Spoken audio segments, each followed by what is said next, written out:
Good evening. I'd like to call to order the City of Haslet's Planning and Zoning Commission meeting. Today's date is Tuesday, September 27th, 2022, and the time is 6:31 p.m.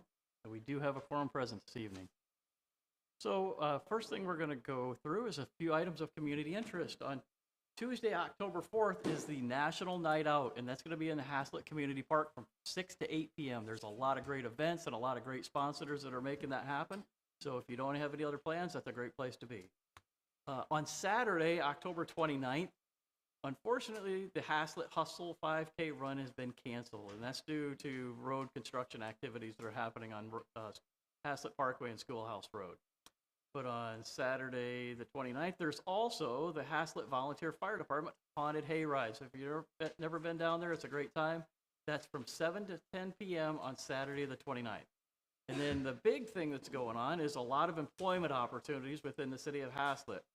We're looking for a code enforcement officer, an IT specialist, a parks and ground crew leader, parks and grounds crew maintenance worker, a staff accountant, a water maintenance worker, and a water maintenance worker too. So if you or yourself or you know somebody might be interested in those opportunities, they can contact the city office for an opportunity to fill out an application. Moving on, agenda item 4, we have our consent agenda, and we're going to discuss, consider, and act on our August 30th regular planning and zoning meeting minutes.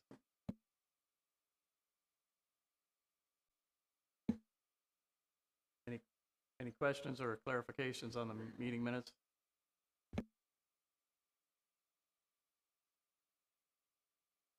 I'd like to make a motion we accept the minutes as written. Okay, there's a motion to accept as written. Is there a second?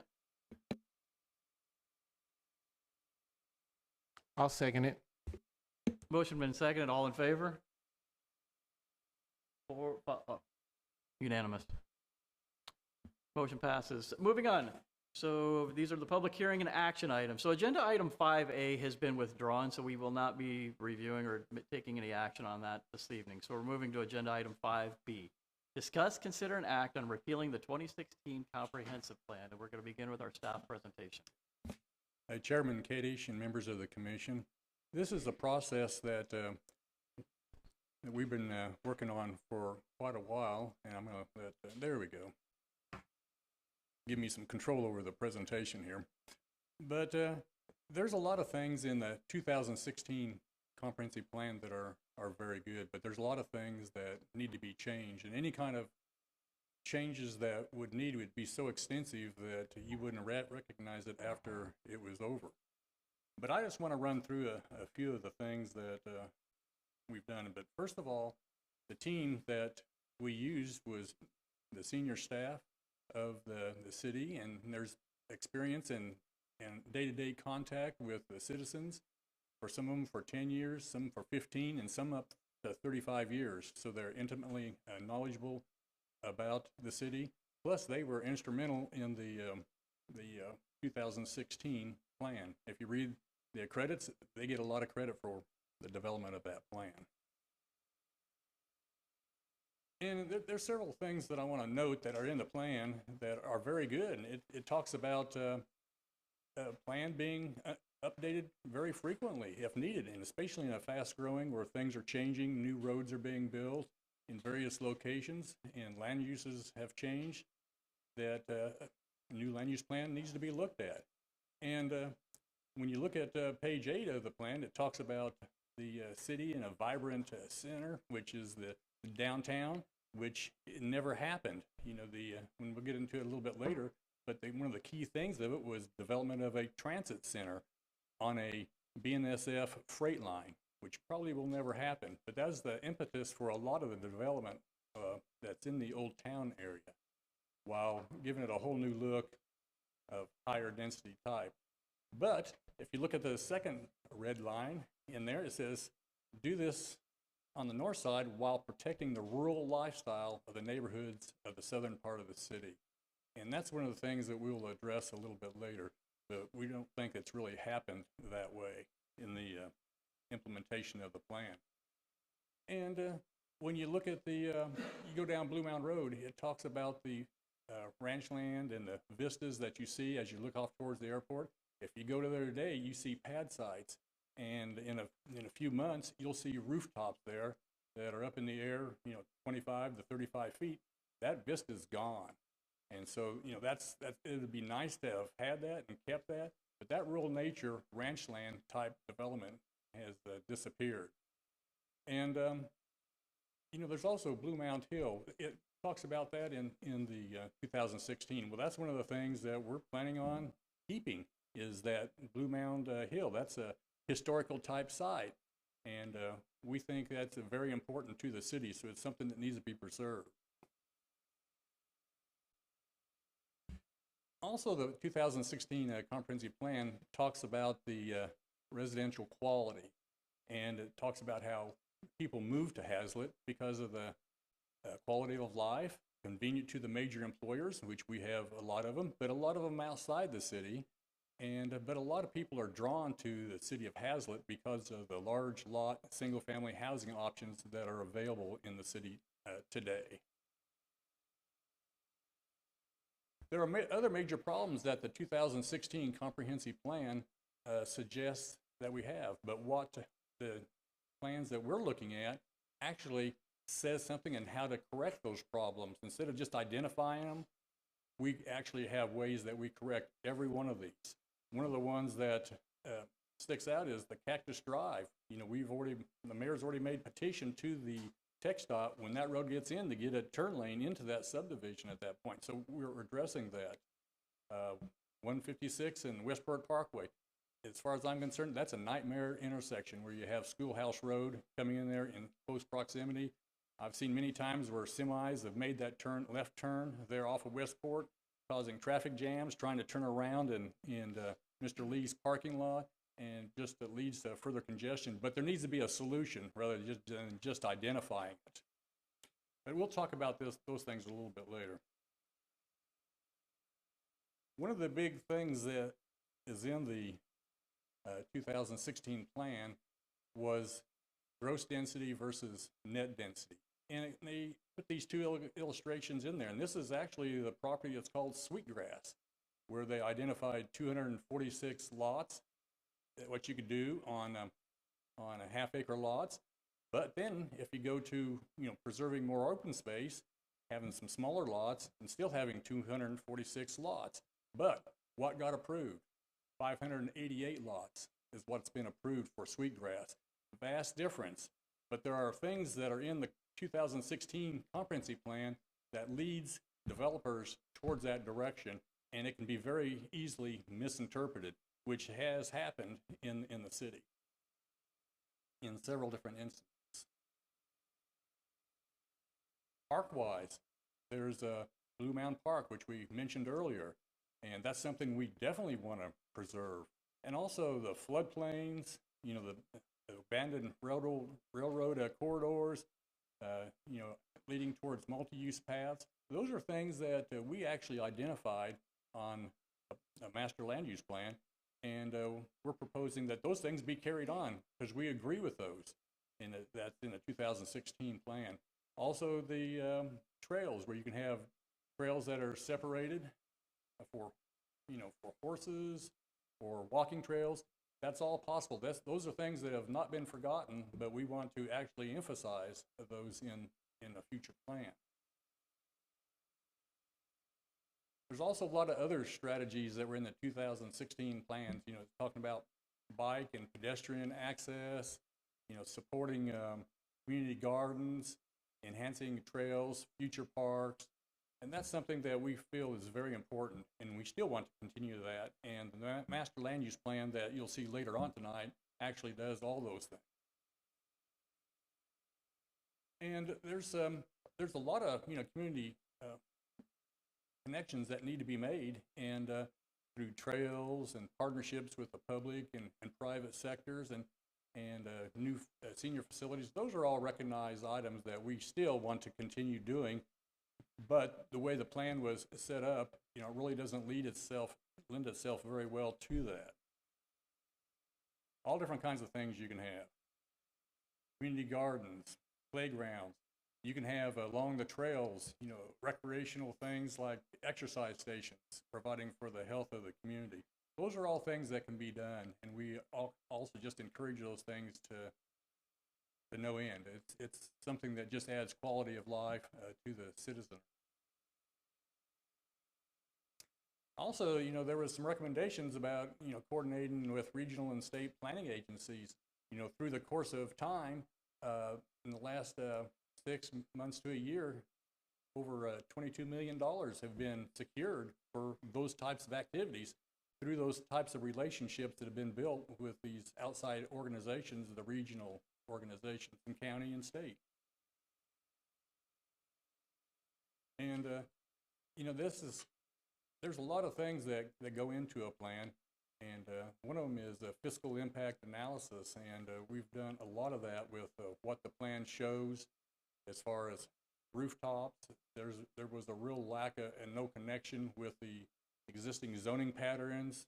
There were a lot of single-family areas that were shown that are actually zoned industrial that really lead to really a bad mix. But when our water and sewer people look at those plans, they go by the future land use plan that's in the comp plan, and it's really misleading because those rooftops will never happen because that industrial land is not going away. And like mentioned earlier, a comprehensive plan, it should be reviewed and updated regularly. And this is one of those things where the 2016 plan recognizes that, and we're just carrying it on, taking the great things out of that plan, adding things that need to be changed, and moving forward to a new plan. And there's several other things. The existing plan is not reflective of the zoning ordinance. The current Old Town plan has not come to fruition. There's been no development in the downtown. Well, we think there's a way that that can happen in the city of Haslet, but not necessarily in the Old Town area. The 2016 plan, not really comprehensive. It does not include a water master plan. It does not include a sewer plan. Those things are critical to a plan, and we want to include those things and add them to it, to the whole mix. This is something that I'm just wanting to point out, that some areas that are problematic. We have the first one on the right at the top says residential and industrial zone properties. All those arrows point to single-family residential development in currently zoned industrial property. And, that's really skews the numbers when our water and people look at rooftops, because that's a major generator of wastewater flowage is from the single-family dwelling units. And that really makes the numbers not very good. It makes it a lot more expensive for the city to develop over the long term. There's a lot of things that need to be built in the city, and skewing these numbers upward, sizing lines according to it. You may only need a 10-inch line or a 12-inch line, but with those kind of recommendations, all of a sudden we need 18-inch lines, 24-inch lines to handle it. And so we need to make sure that what we have is reflective of the zoning ordinance, and so those numbers are more put together correctly. There's a lot of multifamily and residential areas that are shown in industrial areas for the future. There's parks that are shown in the land in HOA areas that are going to be continually owned by the HOAs. They're not city facilities. And on the bottom is Sweetwater on the south end. That last one on the right says no park exists or are being planned in that area. So those kind of things need to be taken out and changed. Additionally, on the west side of the Sweetwater, there shows a trail system going up there. There's no trail that was ever put into those plans, into those 588 unit development. And that's something that needs to be corrected. How do we do that? Our plan that we'll look at later tonight actually accomplishes it. There are several thoroughfares that are in the wrong place or the wrong alignment. The 2016 comprehensive plan did not have the Haslet Parkway extension from 170 all the way over to the Avondale Haslet Road. So that's a major change. It also has West Park Parkway swinging down to that location. That's not going to happen. Transport Drive actually will be teeing into the Haslet Parkway. So those things need to be changed. I also, on the left, I have one that says John Day Raceway. The way it's designed right now, it's a long, straight street. There needs to be something that needs to happen there. But anyway, we've identified all these problems that we have, and we've corrected those in the future master land use plan.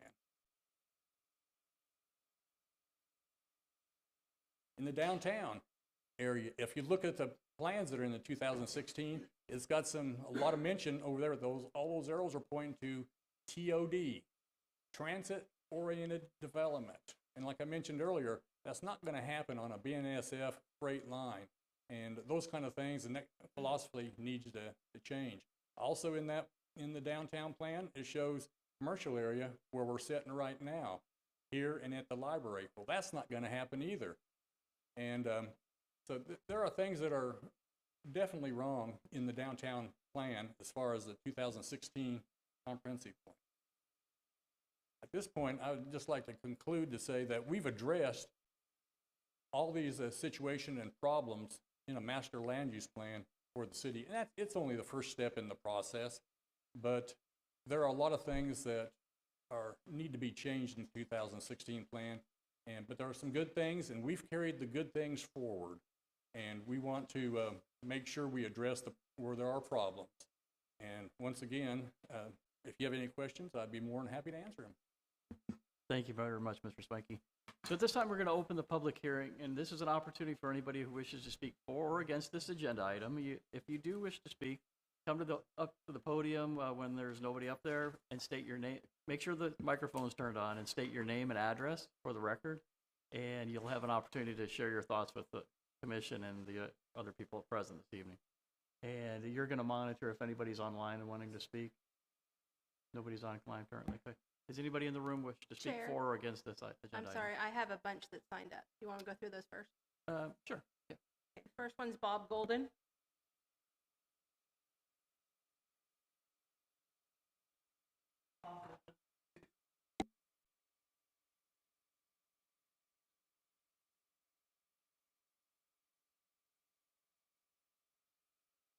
Now it should be on. Where to start? I'll try to be brief. Mr. Schwanke, you kicked off your comments with a comment about from page 2, talking about the rail and it being tied to the BNSF line. I think I have an accurate copy of page 2 of the comprehensive plan, and I've read it 3 times in the last 10 minutes, and I don't see that on page 2 at all. I don't want to get into details. I think there's been an apparent lack of public input to the discussion and possible recommendation made by P&Z to repeal the comprehensive plan. That comprehensive plan took over 9 months. We had an advisory committee that consisted of citizens and a representative from the ETJ. Every subdivision, every board and commission was represented on that advisory committee. They met numerous times. We had 3 public workshops, and there was a public hearing prior to the P&Z and council approval when the plan was approved. A comprehensive development plan is a long-term plan for urban development. It describes how land is expected to be developed and how land may change over time to create a residential and employment growth. I'm going to go back to the plan. There's comments made about outdated master thoroughfare plan, not having water and sewer plans. I would bet if anybody goes along the wall here and checks the dates on the master transportation plan, the land use plan, the water and the sewer plan, there are current dates there after the comprehensive plan was approved. This is from page 3 of the comprehensive plan. The Haslet comprehensive plan anticipates change over a 20-year period. The plan has 4 main focus areas: land use, economic development, parks and natural resources, and infrastructure. I'll emphasize infrastructure. The plan and supporting findings are based on a detailed analysis of existing and future demographic and market trends, environmental features, and constraints in existing and planned infrastructure improvements to the road network and water and sewer utility systems. see Appendix B, for the full state and the city report. These findings are supplemented with feedback collected during an extensive public engagement process. I recommend that P&Z consider an update to the existing comp plan as opposed to repealing it. And again, I appeal to you that there was 9 months plus of work. We had an outside firm who gave us reference and helped us with our planning. Citizens participated both on the advisory committee and in the 3 workshops, and then during the public meeting when we approved it. Thank you. Thank you. Next speaker. Patricia Hilburn.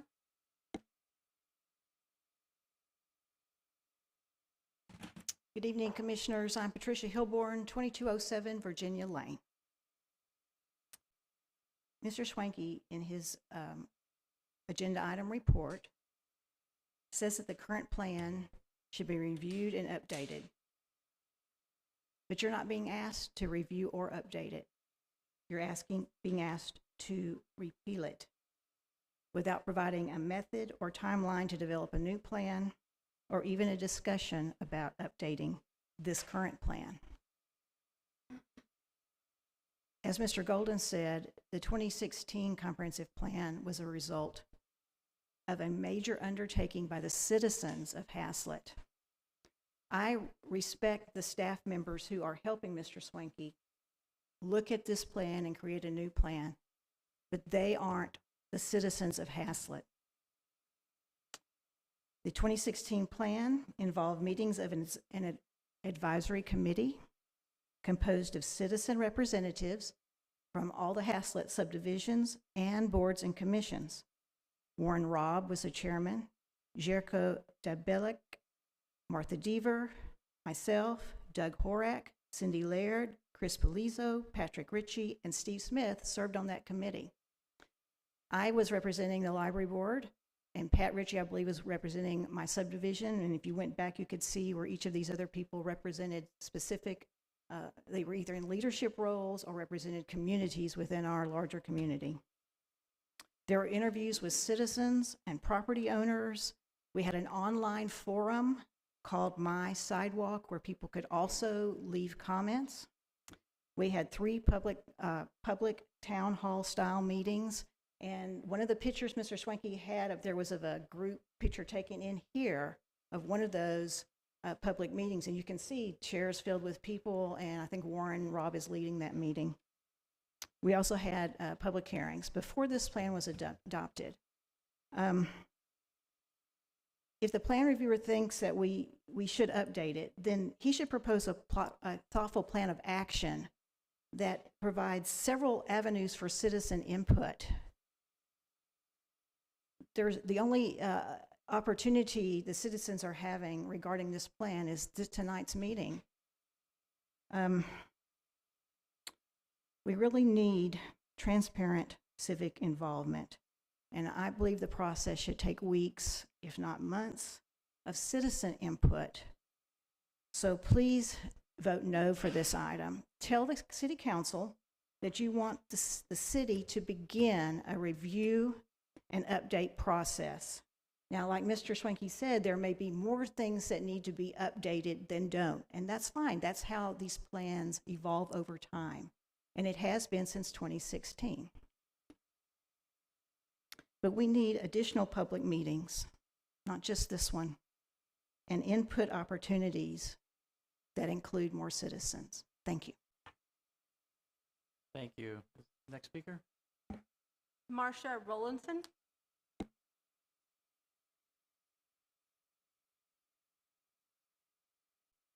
Marcia Rollison, 212 Bain Road. The reviewer, Mr. Schwanke, states the current plan should be reviewed and are updated every 5 years. However, P&Z is not being asked to review or update the plan. P&Z is being asked to repeal it. The 2016 plan took months of preparation involving advisory committees, citizen input, and feedback. There were surveys that citizens completed. There were multiple town hall type meetings where citizens could review the progress of the plan and provide input. It was a major undertaking by the Haslet city leaders and citizens. I don't see any of this in the new plan. I don't see any citizen involvement. I also don't understand the urgency to replace or to repeal the 2016 plan and replace it with a new plan. I am asking P&Z to not repeal the current plan. This 2016 plan should be reviewed by an advisory committee and updated if necessary, but it should be done carefully with transparency and input from Haslet citizens. Thank you. Thank you, ma'am. Is there next speaker? Marsha Rollinson will be speaking on behalf of Barbara Long, who was unable to. Okay. Barbara Long is on Schreiber Lane in Haslet Park, and she asked that someone present her comments tonight because she could not be here. And I will read verbatim from what she wrote. She said, "Oh my, this is very concerning. A comprehensive plan of this type should certainly be reviewed and updated 5 to 10 years, but to repeal it without input from citizens and property owners is absurd. Is our leadership representing a few and not seeking input from all? I am concerned. No, I am frightened by the direction we are headed. I cannot be present, but if someone wishes to share my words at the meeting, it would be appreciated. Do not repeal a document that was created by many without a new plan in development. Let's update and revise with input from all. Compromise is in order, not dictates from a few. Please, I love Haslet. This is just not the right way to update our long-range plan." And those are Barbara Long's comments. Thank you. Thank you, ma'am. Next speaker? Tanya Morrow.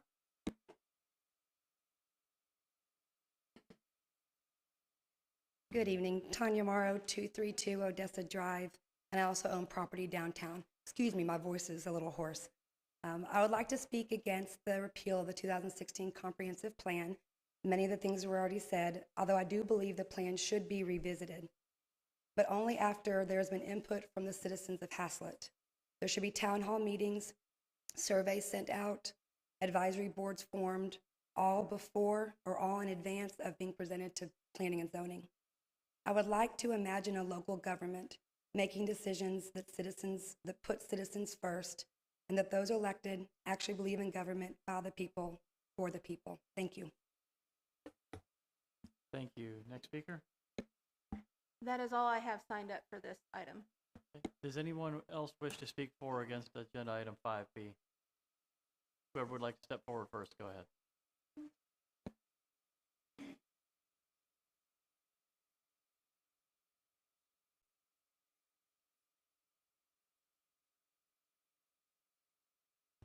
My name is Cindy Laird. I live at 219 Main Street, right up the road.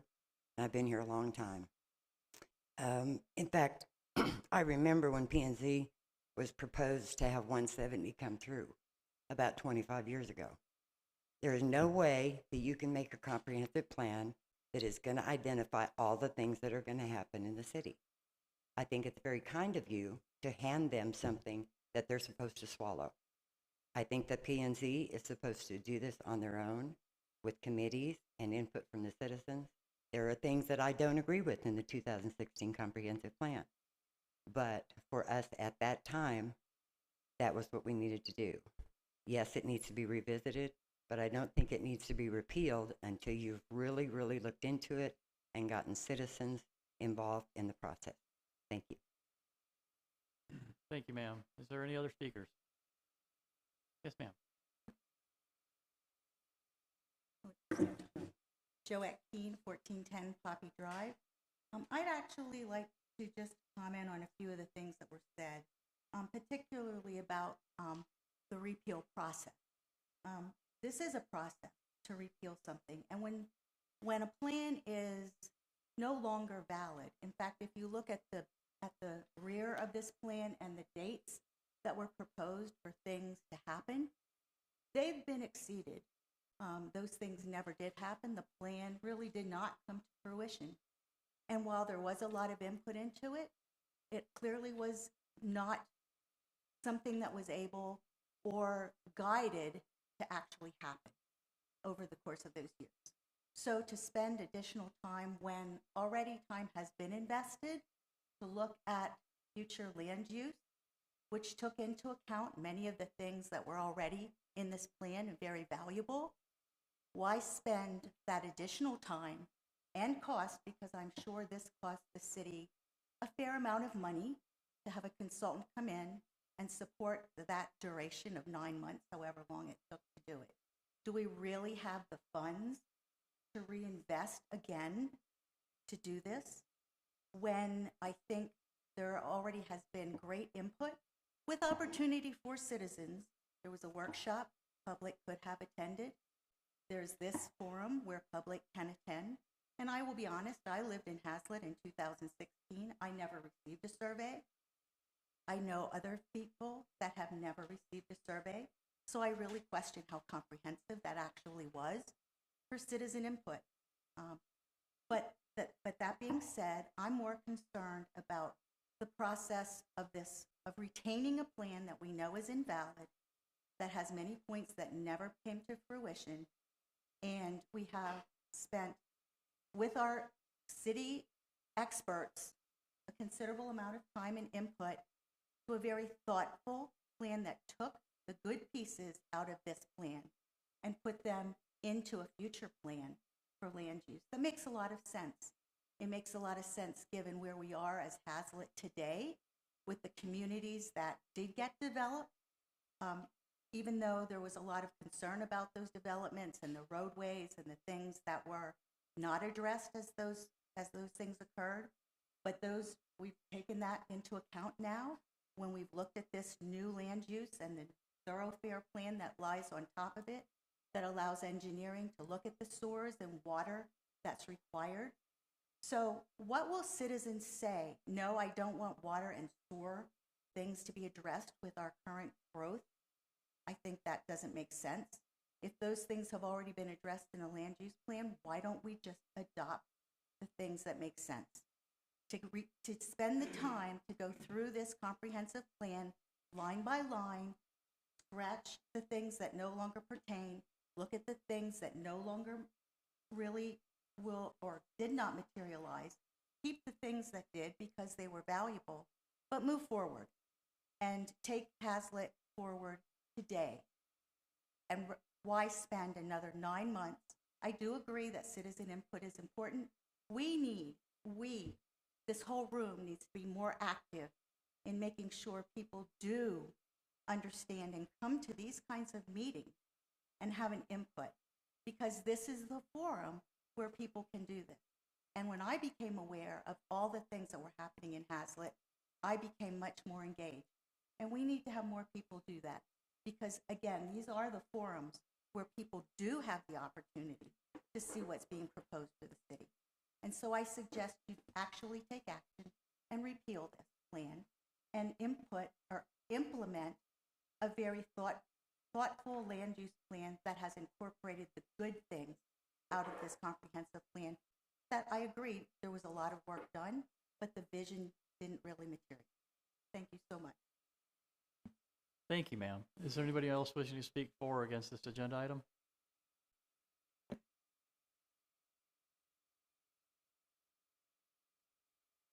My name is Sandra Smith, and I live at 300 Gamble Street, right up here in Old Town.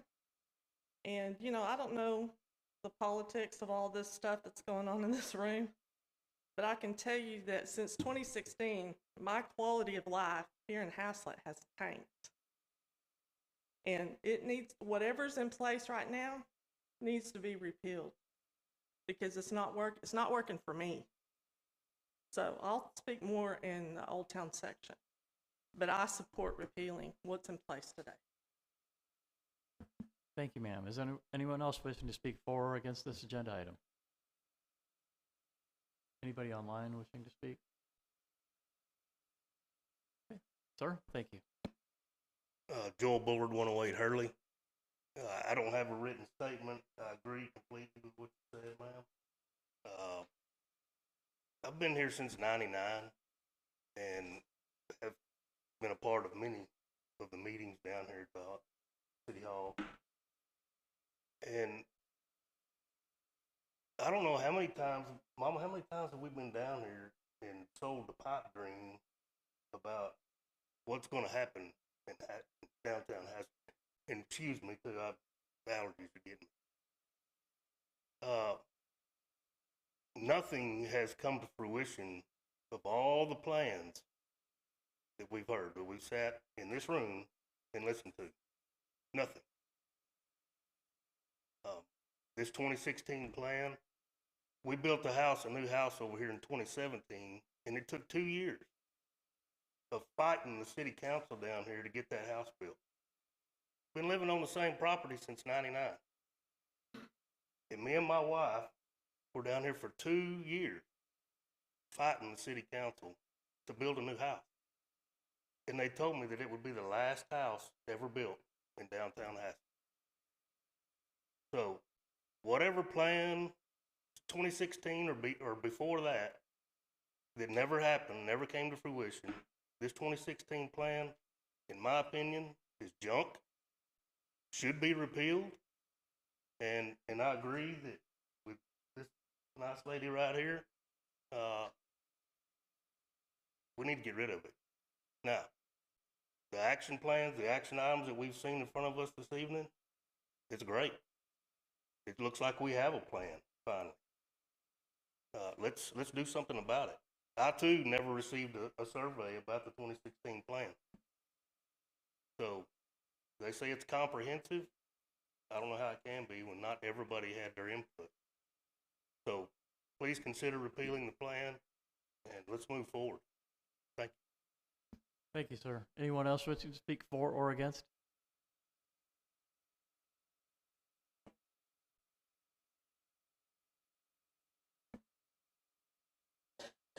I'm Lisa McLeod, 313 Schreiber Drive. And I just want to reemphasize that, like many of the others in this room, I never knew about the comprehensive meetings. I never had any notice. I never got any survey. I'm a former council person. I helped build and establish the library in this town. I still kind of had my ear to the ground. I've talked to other former council people. They had no clue either. We all feel like this was done in the dead of night. And, well, Ms. Snedeker is shaking her head, but I'm just saying we did not have any notice. We did not get a survey. As far as we know, you properly posted the meetings, but I'm guessing on the website that nobody looks at. There was no way to get notice out to the people. So, and like Ms. Keene, there are good things with the plan, but there's more bad things with that plan. That plan changed the whole landscape of Haslet, and not for the good. And it needs to go. And the whole process is you have to repeal before you can replace. Because sometimes a document can be so wrong and need so many changes that it is easier to repeal and start over than to go in and change, well, I'm going to change this sentence here, I'm going to change that sentence here, we're going to change this one here. That is more of a waste of time and energy than just starting over. And from the things that I've heard tonight and the plans that I've seen, like this gentleman said over here, it looks like a decent plan. And there are definitely things in that 2016 plan that need to go.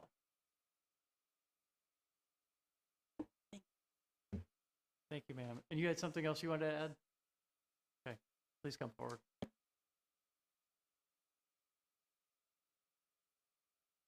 I would just like to make it clear that I do think that the 2016 plan needs to be looked over and revised. I don't think the method that you're using tonight is the way to do it. There are things in the new comprehensive plan that haven't even been addressed yet, like changing the multi-use houses into residential only. Do you know what that's going to do to the property value? That's my house that you're talking about. If that needs to be done, fine, but let's look at all of the action items that need to be done before you take and repeal the whole thing in 2016. Look at the new one and dissect it, get citizens' input on the entire package, which we have not seen yet, and what the changes are completely before you repeal that one and adopt one that you really don't know everything about. Thank you. Thank you, ma'am. And again, is anybody else wishing to speak for or against this agenda item? Yes, ma'am. Patricia Hilborn, your agenda item does not replace the comprehensive plan. It only repeals a current plan. The next two items do not replace the plan. So you're not seeing a new plan tonight. Please remember that. There is no reason to repeal and then take weeks or months to replace it. And certainly, if it shouldn't just be a matter of a staffing job to do it. So yes, all you're being asked to do right now, this item is to repeal, not replace. Just repeal. Okay. Yes, ma'am. I'd like to question, how many times was this comprehensive plan reviewed as part of decision-making? Was it used? Was it referenced? Were the dates adhered to? Did it drive any decisions? If it didn't, what's the purpose of it? It's interesting, there's a vested interest perhaps by some of the folks here speaking because they were involved in it. Let's remove the personal aspect of that and really think about whether this plan is effective. And that's all I'm saying. And the process is repeal, and if is a comprehensive plan an essential document for this city? Or is the plan that's being proposed comprehensive enough to address all the issues that the city has to face in 2022 and beyond? So again, I suggest to repeal it because I don't think it's really ever played a significant role in how we address things in this city. Thank you. Anyone else wishing to speak for or against agenda item 5B? Still nobody online? Okay, recognizing no one else came forward, we'll close the public hearing. We'll open it up for discussion. Any questions for the city staff? Is there a plan written? Have y'all gotten one together that you're ready to submit? I'm going to address it in two ways. First off, the major element in any comprehensive plan is the master land use plan, which formulates the basis of everything else that's in the plan. And that's what we're doing, trying to accomplish, is we get the land use down, then all these other things come to it. And so that the answer to your question is there's not a written document to go along with it. I anticipate down the road there's going to be lots of written documents that go along with this. But what we're doing now is establishing the land use, the thoroughfares, the trails, the parks, and densities throughout the city. And that's the critical element in a comprehensive plan. When developers come and they look at their website and they see a plan, in fact, the first time I looked at the plan, when I was back in October of 21, I saw the comprehensive plan and I saw the zoning ordinance, and they just didn't match. And so I was actually confused. What's going on? Okay, and you're not answering my question, though. Yes. Is there one? Could you hand me one right now so that I can take a look at it? Copy of the plan? Yes. There is no written plan. Okay. There is a. Why don't you come back to us when you've got one and let the citizens take a look at it and make suggestions rather than repeal it tonight? What would be wrong with that? Well, the master land use plan map would stay the same. I don't want to be in a situation where we have none and you put one in front of us and say, we have to pass this now because so-and-so wants to build something and he needs it for whatever he wants to do. I'm not saying anybody has to have this plan tomorrow. I don't want to be in a situation where somebody comes to me at the next meeting or the meeting after that and says, this is an emergency, you've got to take this. That's my problem with this. So if I agree, we do need to update the plan. But we don't need to throw away the old plan before we have at least a starting point to start from with the new plan. Yeah, But you did answer my question, thank you. Dennis, Go ahead, good thing, microphone back on. go ahead. Okay. You did. You had this comprehensive plan, 2016 comprehensive plan, since I've been on P&Z, has presented significant problems to planning and zoning to try to control growth in this city. Our first, and many of you are aware of it, is when the development, and I never remember the name, furthest east development, Caraway. Caraway, was a major point of discussion and opposition that we faced when we were given that plan to approve. This comprehensive plan basically, and I looked at it very thoroughly, and it's a thorough plan. It has a lot of good points to it, and I'm not discounting anybody's effort. There's a lot of effort. I've been involved in a lot of that stuff, and it takes an awful lot of effort to develop anything that you would call comprehensive. But it didn't go along, and I'm looking at some of the comments that were made in that plan. We should only allow half-acre minimum lots, period. We should only allow half-acre. Then I have another one that says allow higher density residential on the outer edges, stuff like that. Well, we've got higher density. Laterra came in, then Caraway, then we've had the Sweetgrass, then the Vine. Northland went with half-acre lots. So that plan actually wasn't helpful at all. Not at all. The other thing that plan did not, that it failed to address was overlaying what I call a wish list with existing zoning. We had problems out here along Westport. The master plan showed multi-use development in one of those areas. They're putting a big warehouse out there now because it was zoned commercial. I mean, we can't change the zoning. We have to follow the zoning ordinance.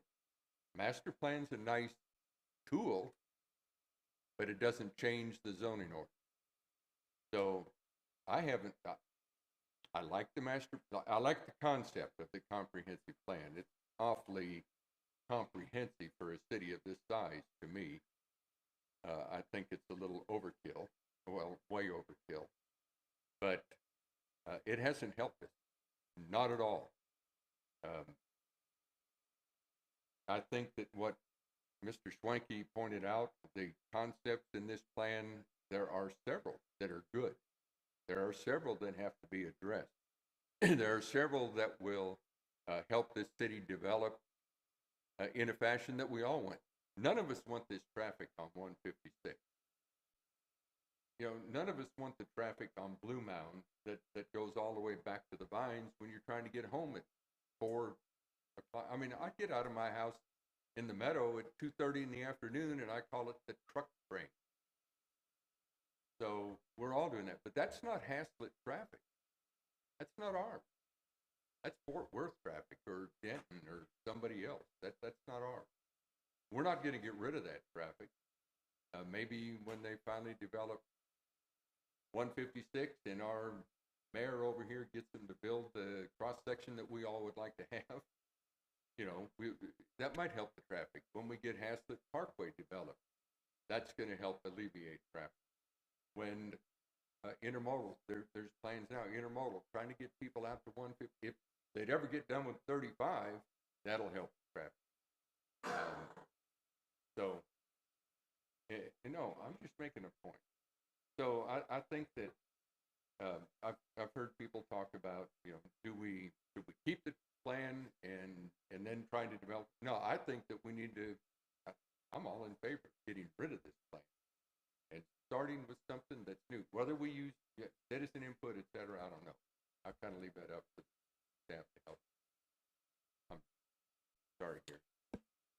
Chairman, could I have James put give me Yeah, control for just a second? I was going to ask, is it possible for, yeah, this is exactly what I wanted to have up on the screen, because I think there's maybe a need to educate people what is actually included in the comprehensive plan, because it's not just one element. It's not just how land might get developed. It's everything that the city uses to manage the utilities, the land, the roads, and everything else. It's the guide for all of that. And I thought maybe if you could just take a minute and explain that, I think it might be helpful to the people in the room and myself. Sure, I put this little chart together just to sort of break down just what a comprehensive plan is all about and why it's so important, and also how it starts. It starts, if you read the very bottom, all plans build off the master land use plan. All plans. Whether it's the zoning, it's the water plans, the sewer plans, the master thoroughfare plans, and also within the master land use plans, you have the parks, you have trails, and public facilities. That makes up altogether the plan. And then from there, you have implementation tools. You have the zoning ordinance, the subdivision ordinance, and you have a capital improvement plans. That's how a city gets built, is through those three. And the Planning and Zoning Commission and the City Council are very critical on the zoning ordinance, subdivision ordinance, and also on the capital improvements plans. Those are the tools we have. But what makes up a comprehensive plan are all these other elements. And all these other elements focus and go towards that land use map, that master land use plan for the city, which contains a lot of information in itself. And then you build the rest of the plan around it to fit it. Once you get all the land uses right, thoroughfares right, you have something to go forward with. Thank you very much. I thought that would be very helpful for everybody to see that. So I have a couple of questions. I'm going to connect some dots for some things that we've been discussing here over the last couple of meetings. So our last CIAC, we heard that there are some very important water improvement projects that need to start immediately. And if we use the existing land use plan, are we going to be building the right water lines? If we follow that guide as rooftops and other uses, would we be building the right water line? No, under 395, which is the article in the local government code, which sets forth how you determine land use, water master plans and sewer master plans have to be based upon a set of land use assumptions. And those land use assumptions are the master land use plan. So what they have to work with now is not what's going to happen in the future. And that's where really things go off course. And without doing something drastic and getting back on course, you're going to be building oversized lines. And it's going to be a lot more expensive for the city if we have to do that. And there's a lot of lines that need to be put in place today, and we don't want to oversize them. We want to size them according to what are the best land use assumptions. Thank you. And the current master thoroughfare plan would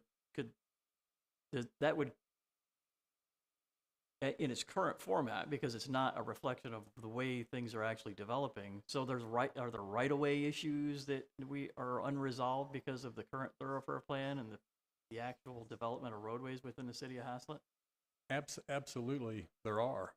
There's areas that it's. If I can just go back a few slides, when you look at this, and there are arrows that are pointing to problem areas on their current thoroughfare plan that are absolutely wrong. And how do you plan for a city when the map that you have that you're going off of, the thoroughfare plan that you're going off of, is so incongruent with reality? It's tough. So from a process standpoint, a new plan would start with what's on the ground today as it exists, so that we take that into consideration, right?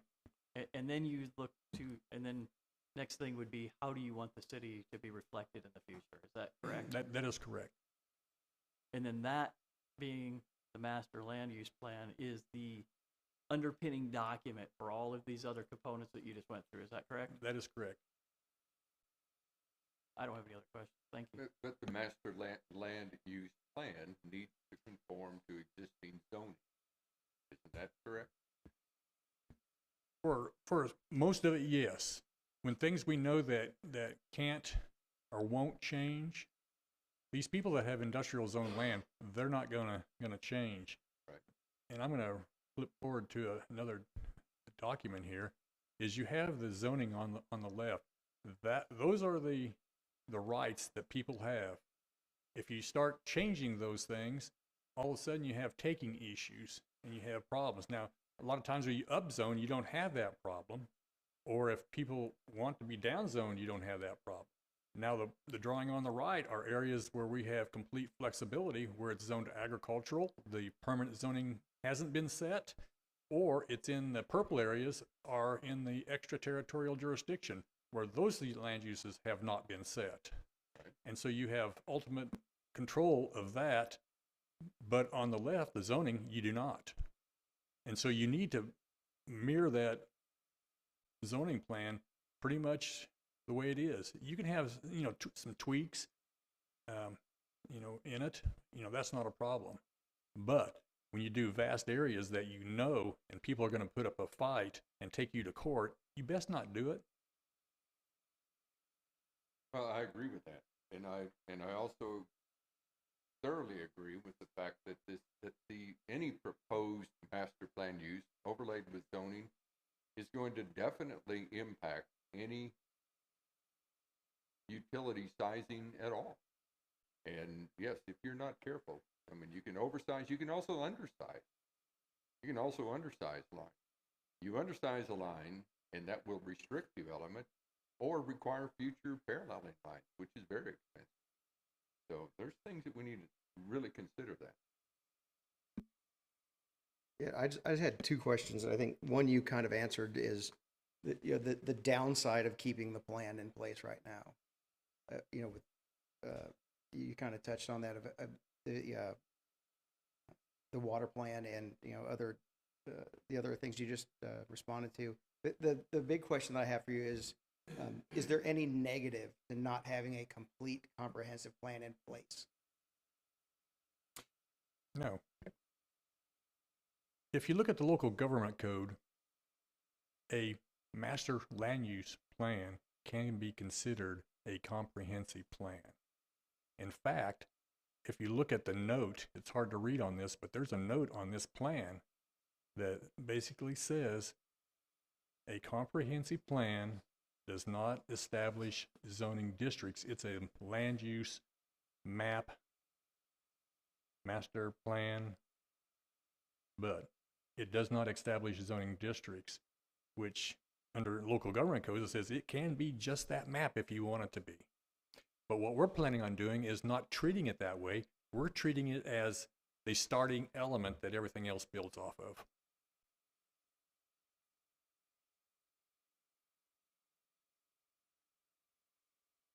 I have one about on the master land use plan to the west of Old Town. You show on the new map that it's all industrial, but yet zoning shows it as ag.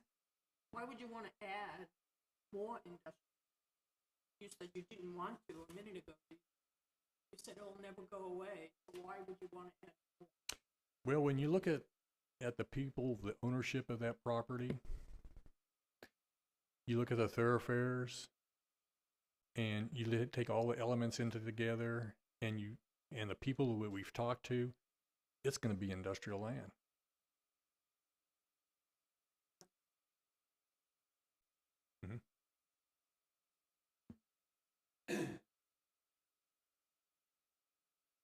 Yeah, that industrial land out there actually has less impact on the city than if that was just vastly all single family by a lot. You could almost, if that would all go single family residential or multifamily or mixed use densities, then you would probably have to double and triple your line sizes to handle that.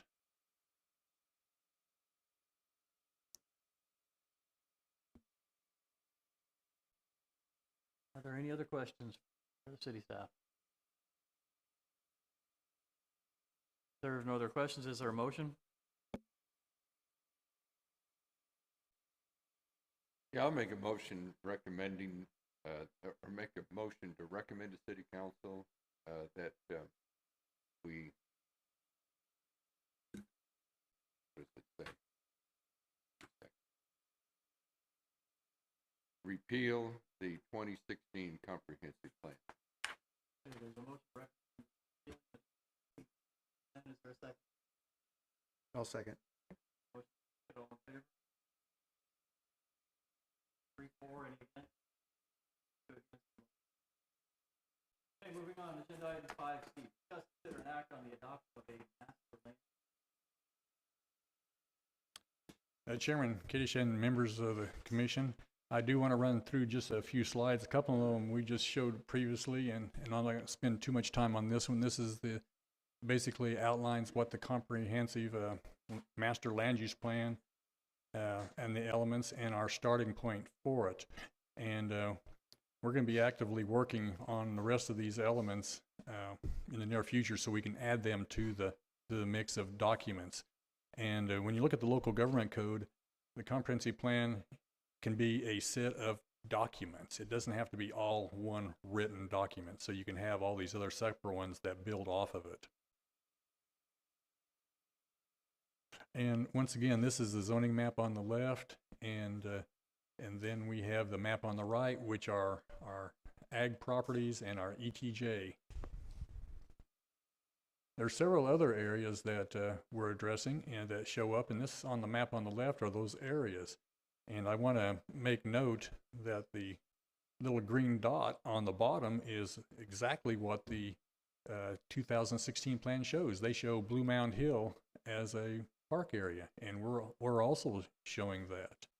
And then if you move up to the middle of the drawing, there's a big red area, which we'll expand on area later, but that is a pretty much all commercial restaurant type area as we foresee it, and an opportunity to really make Haslet a very vibrant place by the development of that.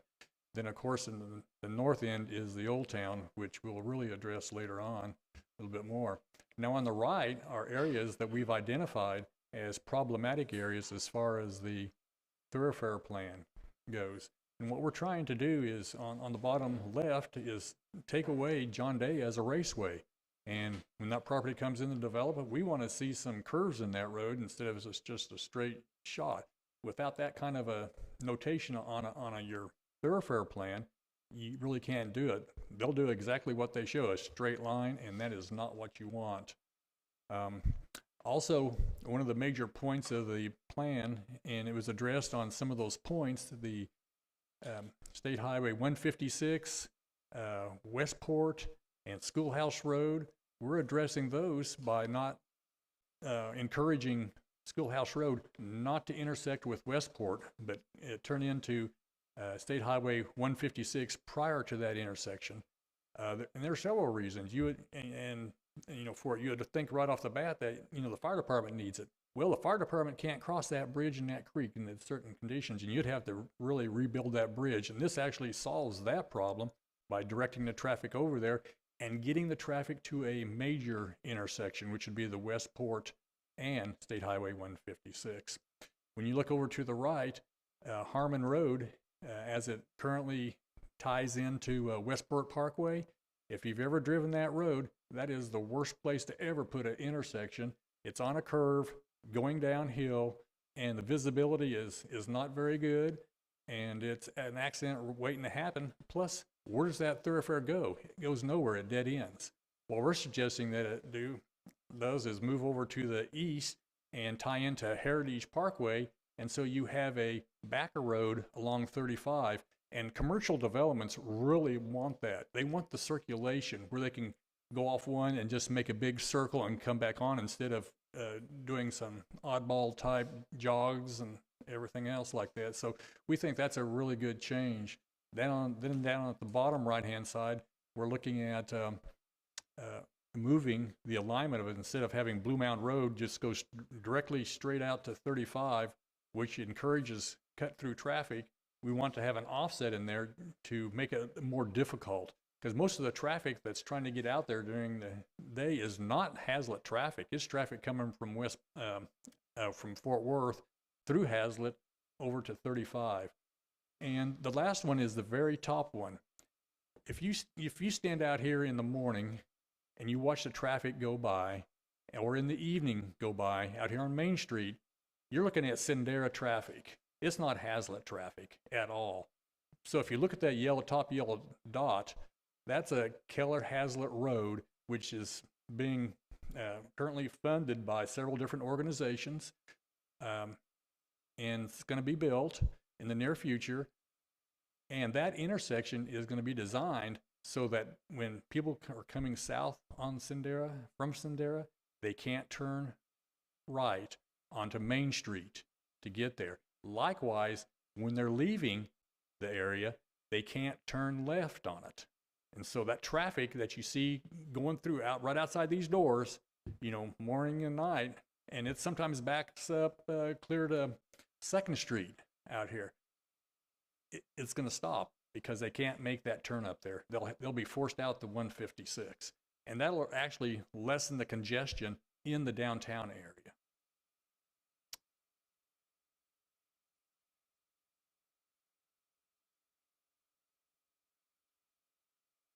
Yeah, as you're coming down Keller Haslet Road from the north going south, you will not be able to turn to the south on Main Street.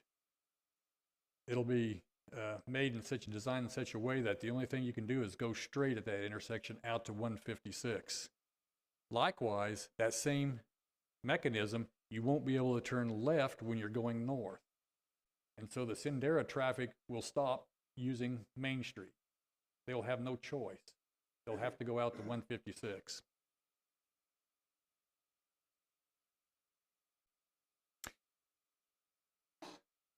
Yeah.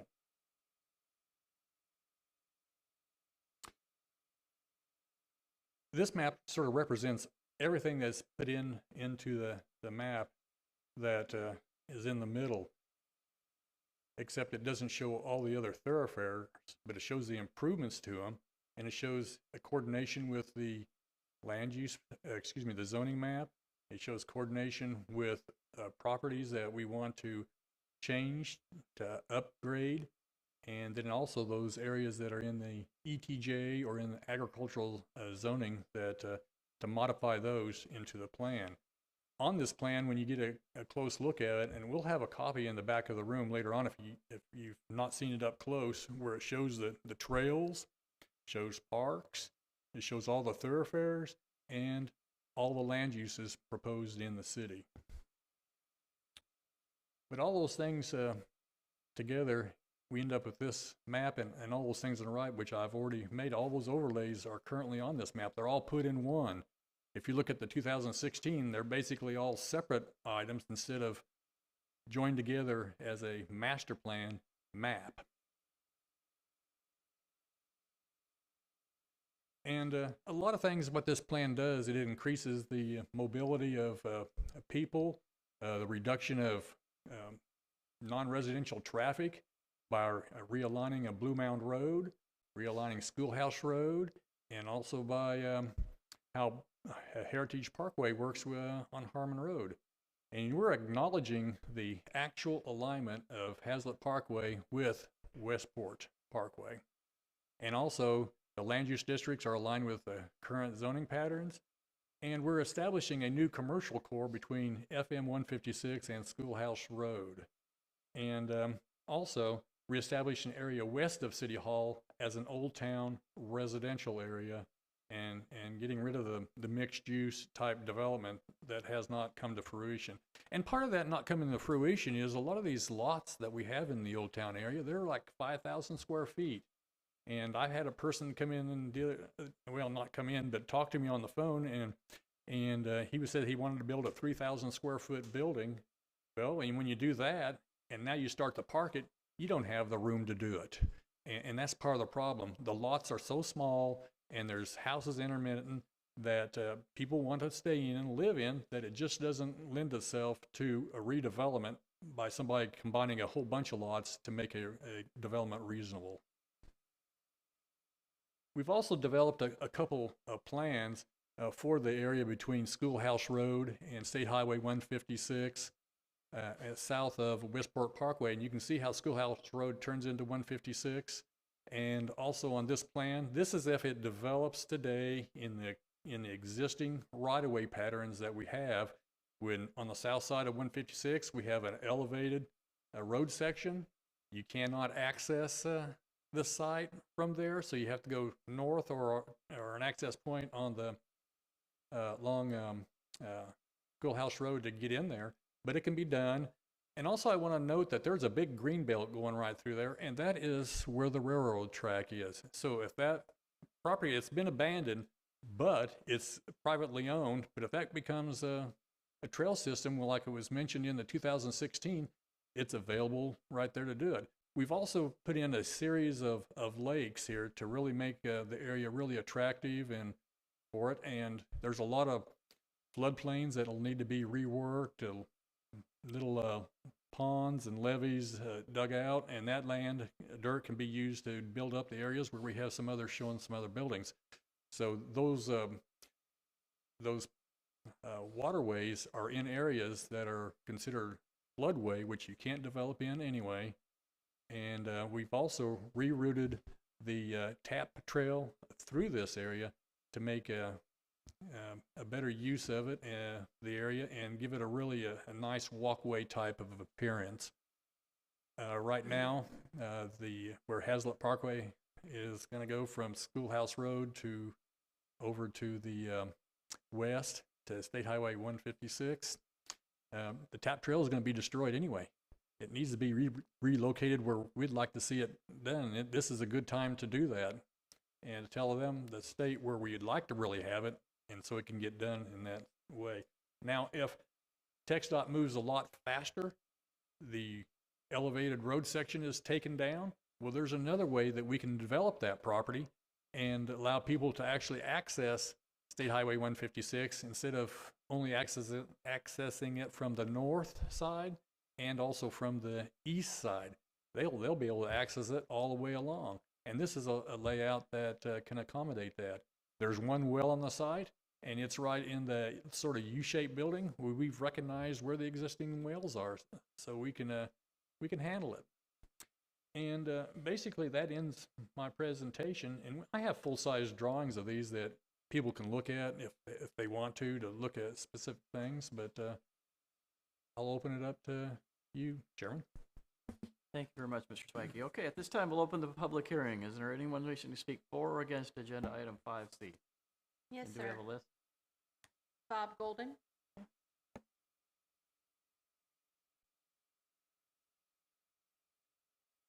Would it be possible to show before and after what we have currently on the land use plan and what's proposed for the new land use plan, so that we can see, physically what the differences are and why those differences are being made?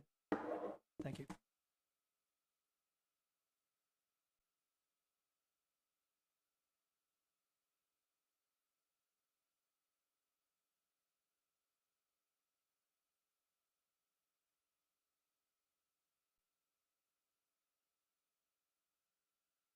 Yeah, this is an exhibit we looked at on the 2016 plan, where it shows some of the different land uses. The arrows that are right in the middle refer to the residential and the industrial zone properties. That shows up as, and also going through that area is the Haslet Parkway. So those are major changes right there as far as land use. Now where we're showing the property in between State Highway 156 and the Schoolhouse Road, we're showing a different alignment for Schoolhouse Road, but the commercial property is still shown as commercial property there. So that really stays the same as far as land use. We're just showing how that could be really developed in those two other concept plans that we've shown. And there's several parks that do not show up on the bottom right-hand side. There are two parks that are, one's in Caraway and one's showing where Sweetgrass are located. There are no public parks in those areas, and according to the plan development notes, those will remain, especially in Caraway, under private ownership and not for public use.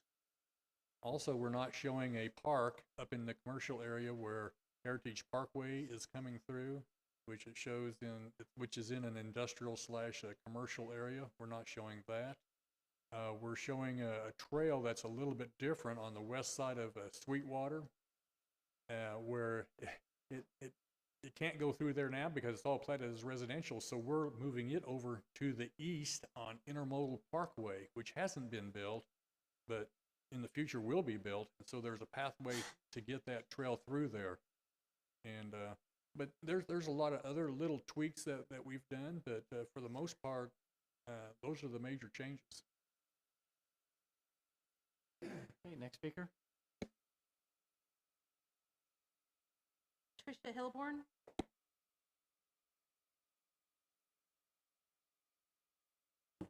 Patricia Hilborn, 2207 Virginia Lane. I appreciate the work that has gone into the master land use plan that y'all are looking at this evening, but I don't appreciate the process.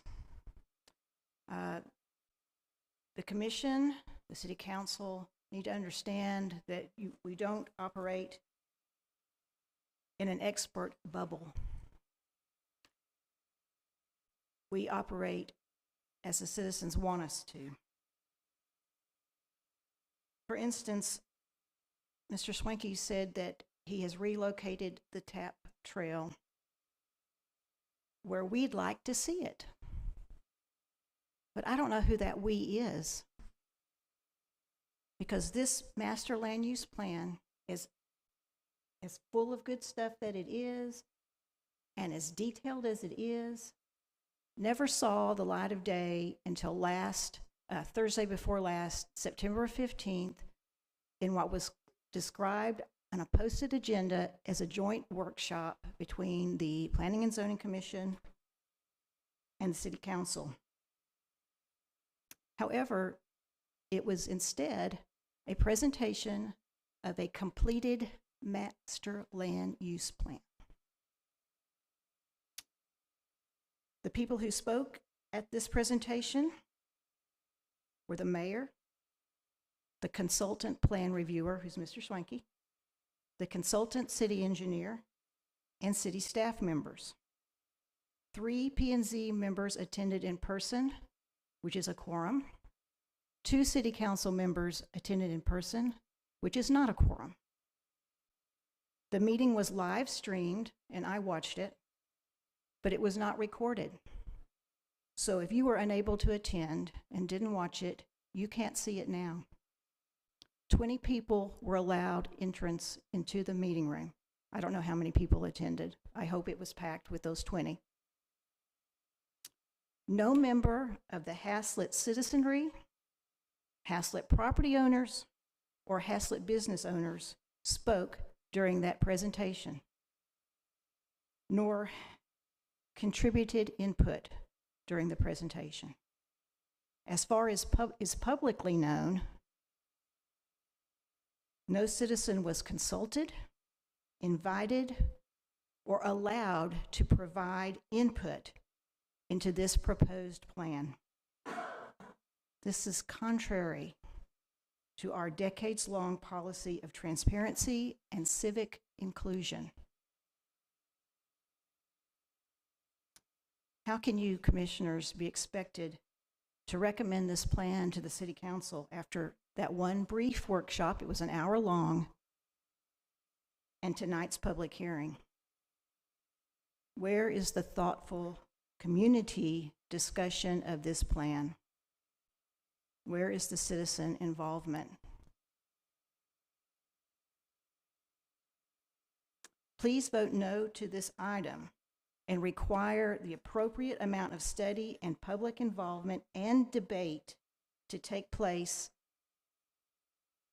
with future public and recorded workshops and meetings, so that more of your residents, your fellow residents, your neighbors, people you like people you don't like, people who agree with you, people who don't, can be involved in this process. This is a sustained process, not a sprint. Thank you. Thank you, ma'am. Next speaker. That is all that I have signed up for this item. Is there anyone online? And anybody else in the room wishing to speak for or against agenda item 5C?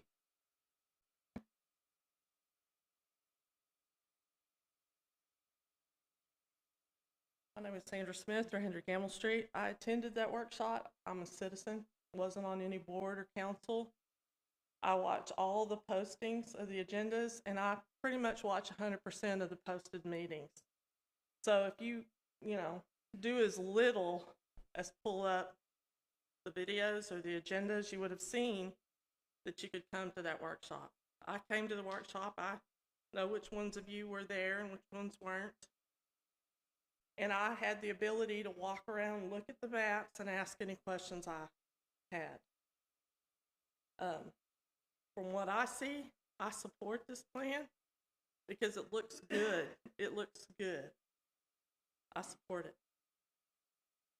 Thank you, ma'am. Anyone else wishing to speak for or against agenda item 5C? Yes, sir. Please come forward. And again, name and address when you begin. Tom Laird, 440 Country Lane. My question is, just according to this, it's the downtown area is going to be comprehensive housing. Is that correct? I mean, it's just going to be smaller lot sizes, more homes, that type of thing. Am I understanding that correctly?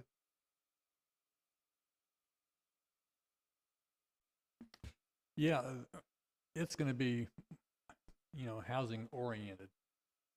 Say that again? It's going to be housing oriented. Right. It shows high density single family residential 2 to 8 per acre. Correct? Is the downtown area? I'm just trying to make sure I understand correctly.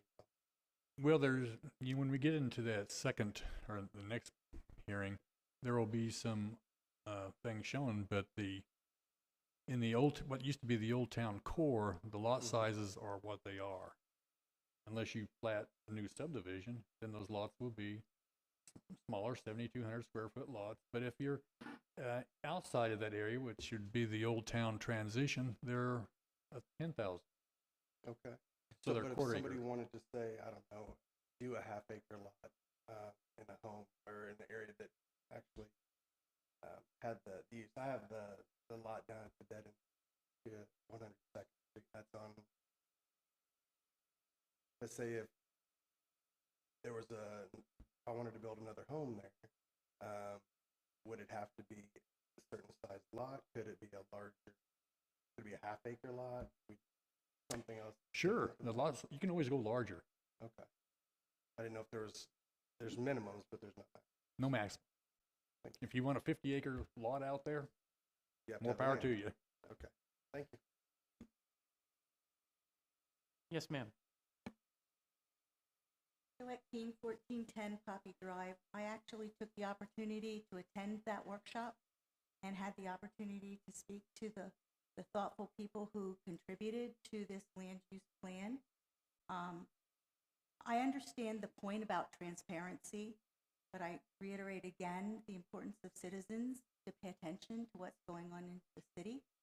I think we have an opportunity, if this were approved, to make sure that there is yet another public hearing when this goes before City Council, who will have the ultimate decision on whether this is approved. And we can take the time between now and then to make sure we raise awareness so that we have more citizens look at this. The plan is very thorough. It took into account a lot of factors that really needed to be addressed. And I would encourage you as a zoning board to approve it so that it can go before council and we can get citizens' input. But citizens, what do I know about water and sewer? What do I know about, I know about roads that irritate me when I'm stuck in traffic. So if I look at a plan that suggests that traffic is going to be improved, why would I not be in favor? So I really suspect that when citizens do see this, they will be pleased that something has taken into account the current state of our city And we're going to move forward with something that actually allows us to use a plan that's correct, that's thought through by experts who do understand these things, and we can communicate that to citizens. I know we've been very active in our own communities, and I think we have an opportunity to do that and bring awareness so that people can come to council meetings and see what's actually getting proposed. So I would suggest this zoning board move it forward, and we work to get the citizens to the next stage. Thank you, ma'am. Anyone else wishing to speak for or against agenda item 5C?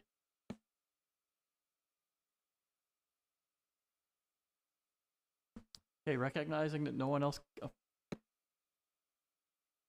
Joel Bullard, 108 Hurley. I also agree with this plan. If you live here in downtown, and some of us do, you know that the traffic is ridiculous. It is completely out of hand. Hearing that the traffic coming from Sendero will go straight out to 156, it is outstanding news. The retail and shopping area that I see on the plan over by Nancefield in that area, that's also great. I agree with this plan. Please consider it. thank you, sir. And I'll ask again, is anybody else wishing to speak for or against agenda item 5C?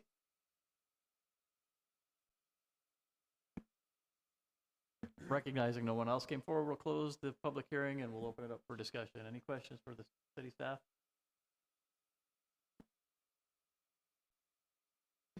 I just have one question, and I understand what you mentioned about the extraterritorial jurisdiction, but does this future land use plan reflect current zoning? The answer to that question is it reflects it probably about 99%. There's some places where the zoning has been upgraded, and but other than that, it's pretty representative. Okay, because the part that I know Paul mentioned about, I think it was about 8 months ago, when we basically had no choice but to approve a warehouse in what was in the future land use plan as a mixed use. You know, are there any instances like that we would face in this plan? No, you won't face any new warehouses in a place that's not appropriately zoned for it. I will say that, you know, anybody out there can make a request to the city, but whether or not it's approved zoning wise, that's up to the P&Z to recommend and the city council to approve. But if it goes against the comprehensive plan, the staff will recommend against it unless there's some outstanding reason why it should go through. I would like. And as the example that you had a future land use plan. And that was being looked at when this warehouse was being proposed. A future land use plan that does not acknowledge, zoning is what we would like in the future. What establishes a property owner's rights is the zoning plan, not a future land use plan. This master land use plan is a very mix of those two plans. It would not be a plan you would look, say, another development, warehouse development or subdivision were to come forward, that you would look solely by itself. As if you could go back to that list of component of documents that comprise right there. There's the master land use plan. What you don't see in here anymore is what was formerly referred to as a future land use plan. This master land use plan, I'll say, essentially replaces that. But key to that, you'll see the other document right below it, the zoning map. That is as zoning exists today. Now, the master land use plan does make recommendations on a different land use of certain areas of town. Of course, in all of our agricultural area, which we have full right to do, and all our ETJ, which we have full right to do, and then certain areas such as Old Town here, it's being suggested that you change from this mixed use type and commercial development that never came to fruition, nothing was built, turn it back to residential, which the town used to be full of families, and they've essentially vacated. But so there's recommended land use changes within this master land use plan. There will be training coming, how to use these documents. I think we had presentation about 6-8 months ago about the use of these different documents. And likewise here, and that's what you'll see coming here in the near future, is training within this, the use of these different maps. But the master land use plan is the key plan. But when you make your decisions on whether something can be built or not, it's always the zoning map. And Mr. Holsey, a question, just the future land use plan that you referred to is that even an instrument that's identified in the local government code? No, it is not. Thank you.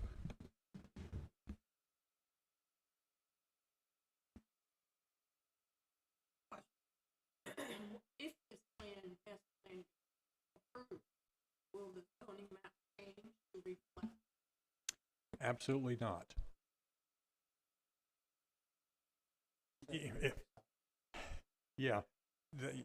only thing is, if something is going to change, anybody can make a petition for a zoning change. And so if somebody petitions, then perhaps, but you have to petition, or there has to be a zoning change proposed. And the cities can propose changes as well as private individuals. But it just matters, if it gets approved or not. You have off, you know what off is? What's the difference? If it's just plain office, it means office buildings, period. When you have office employment, there could be an office with some other uses tied into it. It's a little bit heavier district than just the plain office category. And I noticed on our tablet on color, what actually is kind of difficult to figure out what's where, what's on. I also noticed that it shows flood where here usually is a height. Just to continue to follow the close. I have a bigger map over here that it'll be eventually, if it's approved, will be put on the wall. And you'll see that the floodplain is not wide. It just shows up on the small one as wide. There's actually a pattern associated with it, and they'll be very distinct. And a lot of times there will be, on that one map that you showed, I believe it had little notations on there, like it was like on the zoning map. Okay. Okay, I thought you had another map up there. Yeah.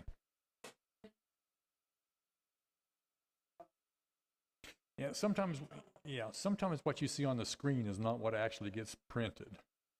And so, and if there's something that needs to be adjusted, the plan doesn't change, it's just the coloring on it. I mean, we can do that. Yeah. Any other questions?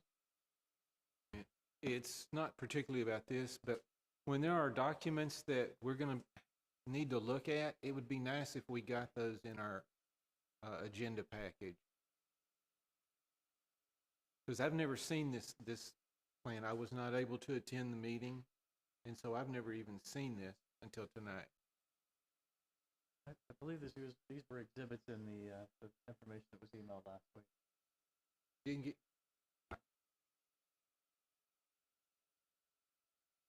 It should have been included in the packet. Yeah, it was included in my packet.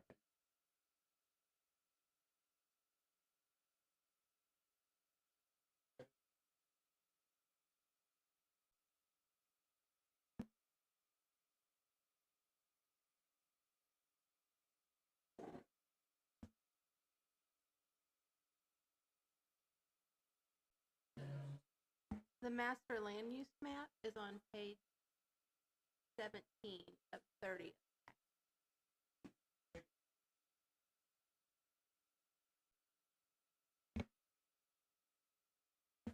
Any other questions?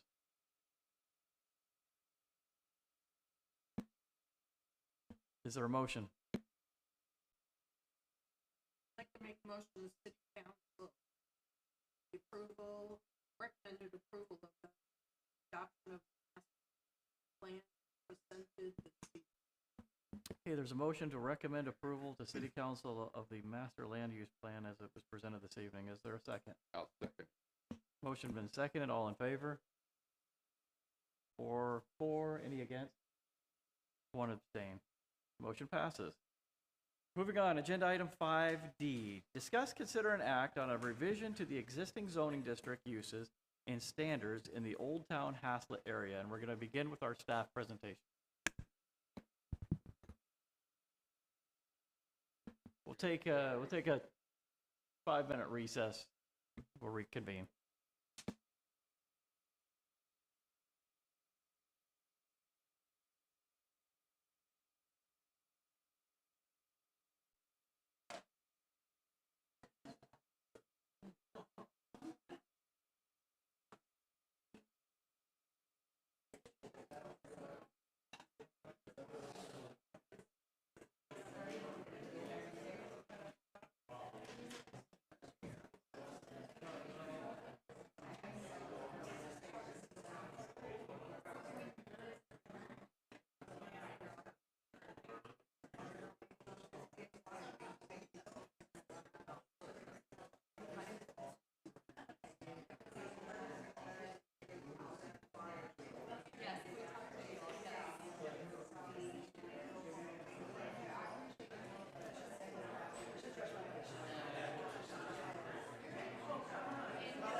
I would like to announce that we are returned from our recess. If we could get the room quiet so we could continue.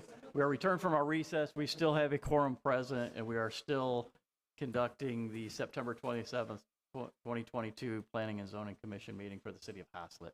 And we're going to continue with our discussion with agenda item 5D.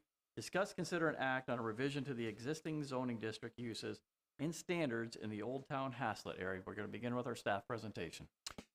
Chairman Kadish and members of the commission, we've been looking at the Old Town area very hard for a long time, and we've talked to a lot of people. I know the mayor's talked to a bunch of people who own property, and I've talked to a bunch of people that own property in the downtown area where they want to build single-family homes. And I've also talked to people who want to do some commercial, but once they start looking at the size of the lot, they've decided to go elsewhere. But the area that we're looking at there's two areas of yellow. There's a area that is closer with two blue areas on either side of it. Sure. Yes, that is the Old Town core area, and we've changed this zoning case that we have before you changes the uses in that, where right now, if you want to do a new house in that area, you cannot. If you want to make some,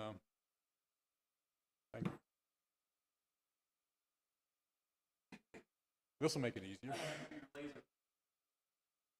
I might have to have Doreen duck, but or I'll stand up when it comes to that point. But you can't build a single family house in this area. You can do improvements to a house to a certain extent. You can't do new ones. These blue areas are owned by churches. These two, this third one right here on the highway, and this is a public institutional use, which is City Hall where we're sitting right now, and the library.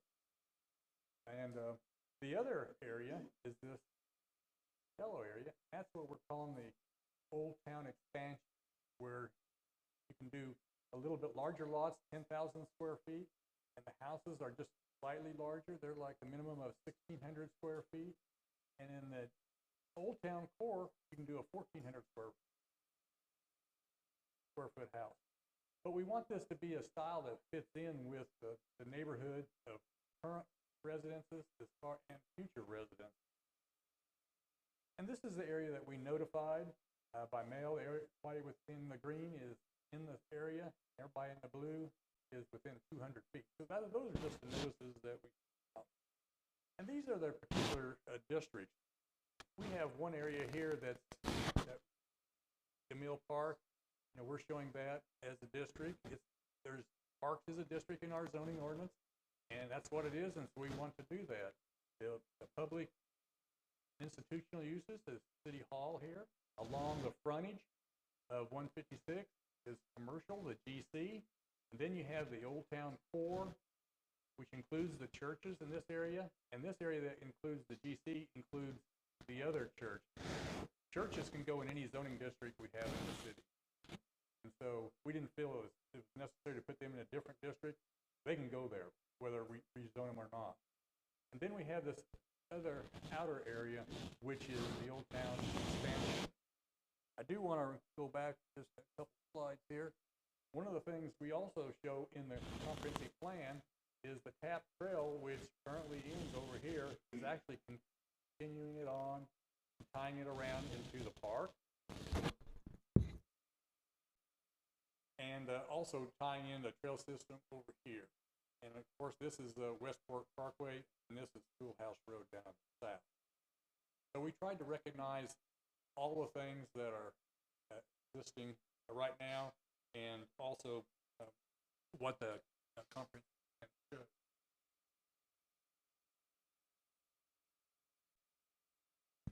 This is the type of homes that we're trying to get established in the area. Craftsmen, tutors, and it's something that will fit into the neighborhood. Whether you want to do a brick home with a porch, but all of them have porches. So we want people to get out to the front of their houses, know their neighbors, and make it a community, a walkable area. And the only way to do that on some of these smaller lots is to put the porch out front and have the people go out front. And then these are some of the standards. These are the standards in the Old Town Core, where you can see there's the minimum lot size or house size of 1,400 square foot and a minimum of 7,200 square foot minimum lot size. But you notice there's a little 3 besides lot width, lot depth, and lot size. If you look down at the chart, down here it says lots pre-existing prior to the adoption of this ordinance are exempt from these minimums. So in other words, if you have a 4,500 square foot lot or a 4,000, you can still build a house. We're not going to say you can't do anything. You can still do it because those standards don't apply. And so that's to help out the smaller ones. But if you're going to build a new subdivision, say take in 3 or 4 lots and you want to subdivide them, then it would jump up to the 7,200 square foot minimum. Also, something that's different in this district, I'm going to get to it here, I think. Well, this is the other district where their lots are 10,000 square foot and 1,600 square foot minimum. In the Old Town Core, all the streets and the sidewalks exist. And so where the measurements come from for the minimum distance setback, it's not from the property line, it's from the curb. Completely different than what you have in any other district in town. Every other district says it's from the property line. In the Old Town Core, it's from the curb. So it pulls the houses forward. Even though if you have a big setback, it doesn't matter what that is, you can pull forward. But whatever it is, you need to still sit off, 5 foot from the property line so you can stay out of the right of way. The garage location, we want this to be, so everybody has a nice front. You don't have garages that are open or just to look. We want them to all be either a swing or J garage like this or a garage in the back. If you don't have room for this in your house, you can put it in the back. If you're side up to a street, you can still get it in the back or a garage in the back of your house. So the garages aren't up front. Also, Main Street.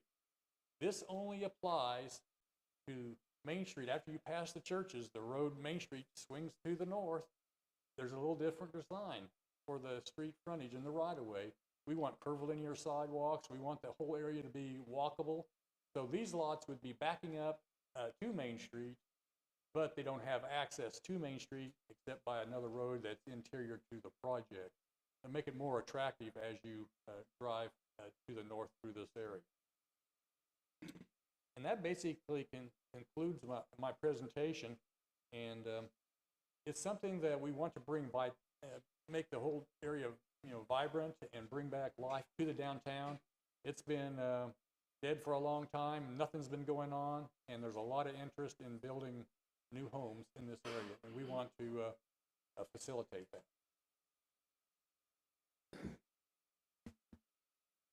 Okay, thank you very much, Mr. Swanky. At this time, we'll open the public hearing. Is there anyone wishing to speak for or against agenda item 5D? Patricia Hilborn.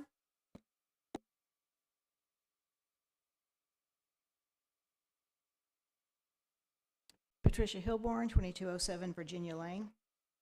I personally like this plan. I don't live in Old Town and I don't own Old Town property. So when the city sent out the notices, it was just a generic notice that said that there was to be a rezoning of the area with changes to the established district uses and standards. So they didn't get this. I know one of my neighbors who owns property in Old Town called me and said, "What is going on?" And I said, "Call Morris Schwenke." I think she emailed you. And you responded right away, and I appreciate that on behalf of the city. But they weren't invited to participate in the development of this. And again, I don't understand why it was so secretive, why you're springing this on us now. Who is the we that you keep talking about?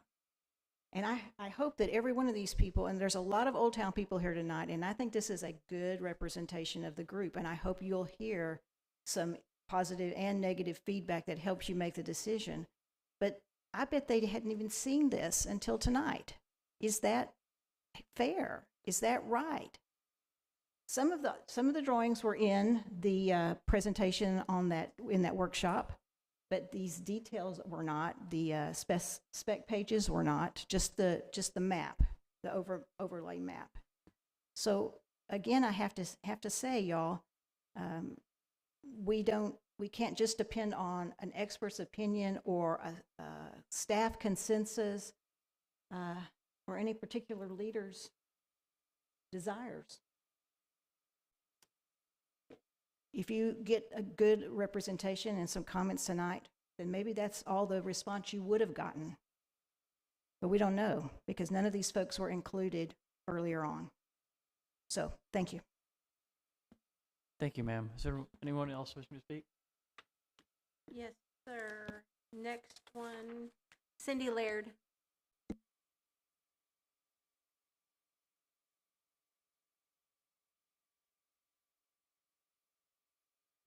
I have a couple questions. The workshop was September 15th, correct?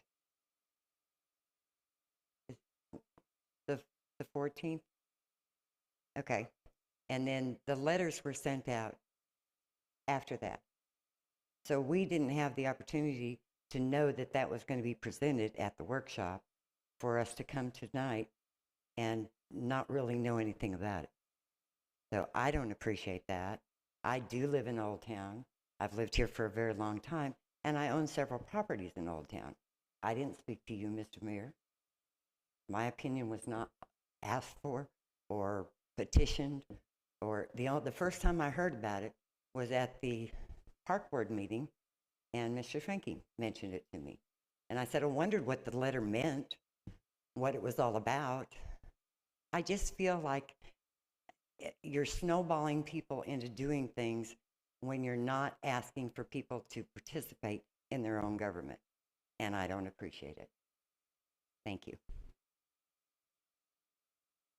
Thank you, ma'am. Anyone else wishing to speak for or against agenda item 5D? Tanya Morrow.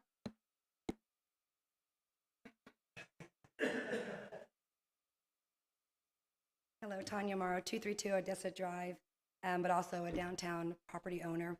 And I agree, I like a lot of the concepts. I love the standards and the changes that were presented. But the same concern that I had before was the lack of input by citizens. And just because the downtown development didn't come to fruition on the timeline of individuals, doesn't mean I think it's an acceptable reason to make those changes. Downtown Haslet is small, it's quaint, it's got a lot going for it with the park. And if a property owner wants to put in a florist shop or an ice cream shop, I feel that they should have the option as a multi-use zoning. Property values will be affected with this change, and that is not all I care about at all.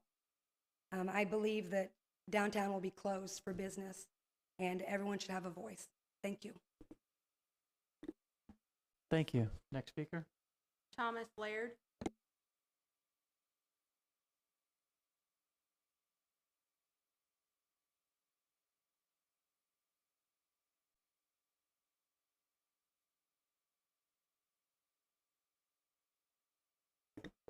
Hello.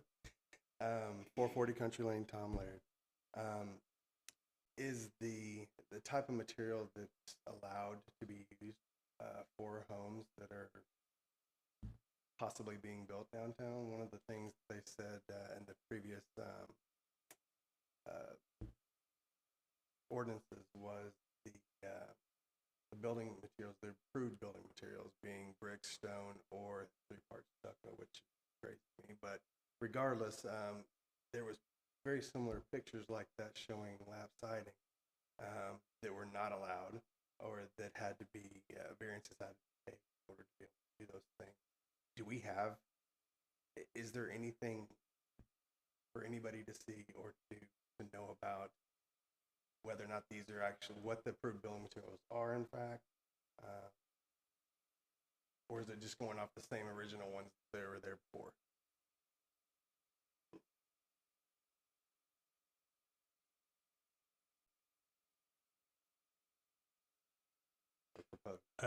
Chairman, I'd like to respond to that if I could. Yes, please. You know, it's really interesting. A few years back, the state pass a law that says that cities cannot dictate the materials used on a house. So anywhere in the city, according to state law, anything goes, and the city's can't say anything about it. Now, if there's a homeowners association involved, they can dictate those materials. But as far as the city, we're not going to put any restrictions on that whatsoever. Okay. I just have one other question, and it's, I apologize, I'm a little late on it. But in the previous one, with the different uses on the master land use plan, just a concern, there's multiple homes on Schoolhouse Road that, whether it be on Schoolhouse or off of the Lewis Lane, where all that's zoned commercial. What happens to those people's homes? I mean, is it something where you can envelop eminent domain, or is it something that they have the right to be able to sell or not sell or whatever? I mean, all that's considered commercial in the plan. Yeah, it's zoned, the comprehensive plan shows it as commercial, but we're not rezoning it. We're not, those people who live in those houses can stay there until they decide they want to sell it, or if they want to change it. Okay. I mean, we're not dictating that they sell their house, and we're not planning, there won't be any eminent domain trying to take those houses. It's just a matter of, we think this is appropriate for the city, and it's actually an improvement to them. They actually have the best of both worlds. They can stay there with their house forever, or if they decide to sell it as things change, then they can do that. There's no pressure. I got to looking at it, I was like, some clarification would be nice. Thank you. Were there other forms filled out? Okay. No. Right. Anybody else wishing to speak for or against? I own the house. My name is Peggy Saladino, and I own the house at 201 Main Street here. And I got the letter, and I tried to called the city secretary, got transferred to your number, and I never got a call back. So the letter was a little ambiguous, and I think that people who are involved in this is affecting what they own. And I think that the city that we have voted all of y'all in should be a little more representative of us, since we're the ones that are having to live here. And I kind of took offense at that, because the letter was very ambiguous. It didn't tell you anything. So that's my only recommendation. I think because we have voted y'all in and y'all represent us, that we should have a little more information about these kind of things that are going to affect our city. I've lived here since '91. There wasn't anything out here but copperheads and tarantulas. And it's changed a lot, but and I want it to be a good city, but I do think that the community itself should be a little more informed about what's going on, so that if we buy something and we think, when I bought that property, we thought that it was going to be zone commercial, and now we're going to lose a lot of money on it. And I think those things need to be a little better addressed to the people who y'all represent. And so if you're going to do stuff like this, so that more people can be involved and come to these things, because I had no idea what it was even about, except that it was some kind of a rezoning name. That doesn't mean anything to me. I don't know what that stuff means. So that's my only input for that. Mr. Chairman, may I Thank you, ask a ma'am. question of the last speaker, ma'am? Yes, sir. So you own the lot right next door here? That's right next door? Oh, two down, okay. Well, I just wanted to make mention that the real estate agents, at least one of them that has property signs up here, we spoke to them, and we made known to, this was our desire there'd be a proposal coming before P&Z about workshops, and P&Z and then go to the city council about this very thing. and the real estate agents were excited about it.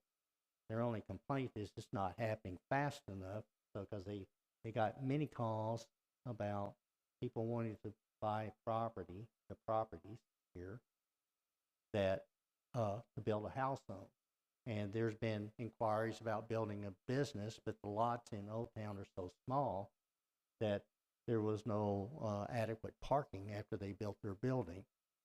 I did go through Old Town, I think far as back probably 14 months ago, and asked property owners, what do you think about this mixed use aspect out here? And the common reply was, well, that's great, but not next door to me and not in my backyard. So you can't regulate that. But we did make efforts to go through. If we missed you, wasn't intentional. And as far as the notice that went out, was governed by statute. We that notice that went out to the property owners and the 200-foot boundary, the wording of it is governed by statute. And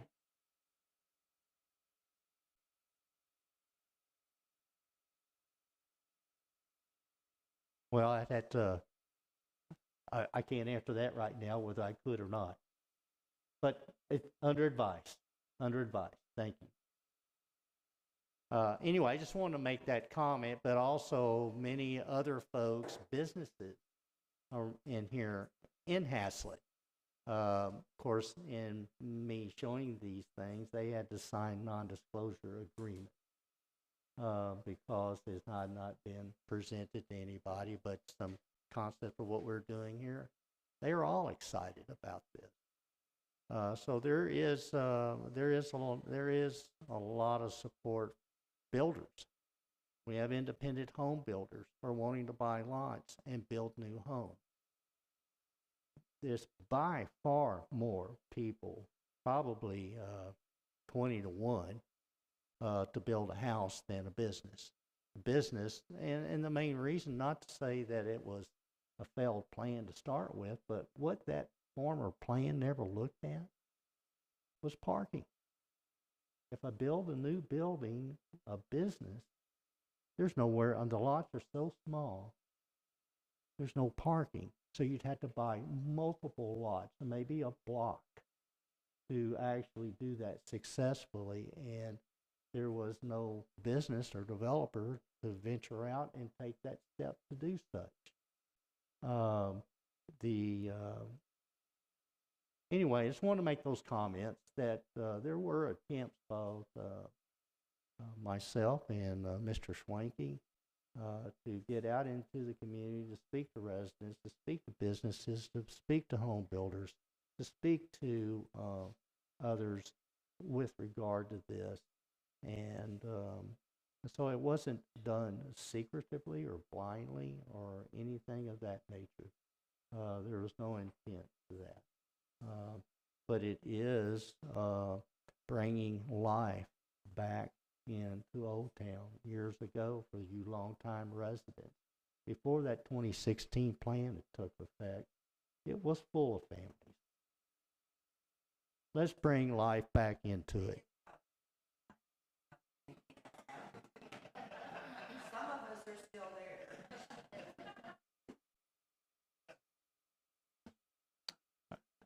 All right, thank you, Mr. Halsey. Is there anyone else wishing to speak for or against?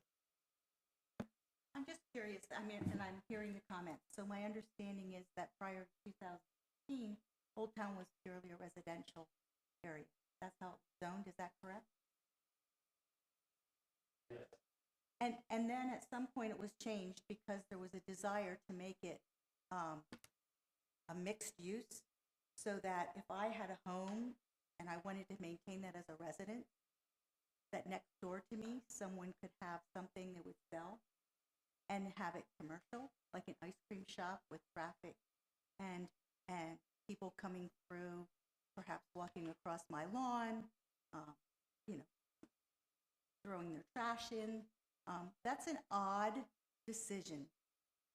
I don't know anyone of us who lives in a community would really want our zoning changed to have that be our reality, that I could have something put into my neighborhood if I wanted to be residential and have that zoning change. I'm assuming the plan was that all homes in Old Town would somehow be taken over by businesses. How many businesses were actually built and went into Old Town since 2016? And if they didn't, none. And if they didn't, what's the purpose of 6 years later hoping maybe some ice cream shop or some other business will suddenly want to go there? And would the neighbor appreciate that? Or would they appreciate the fact that this council or this zoning board took action to preserve that community as a residential area and enhance it to be something that is family-oriented, community-minded, and the old people who may still live there have a good place to live? And I'm sorry if people purchase things thinking they were going to have some commercial venue. I mean, I'm sure that's unfortunate because maybe that was wishful thinking on their part, but it didn't materialize. And so why not go forward with something that allows a solid plan to be put in place and go back to being residential for the people to have a nice community in Old Town? Thank you, ma'am. Anyone else wishing to speak for or against?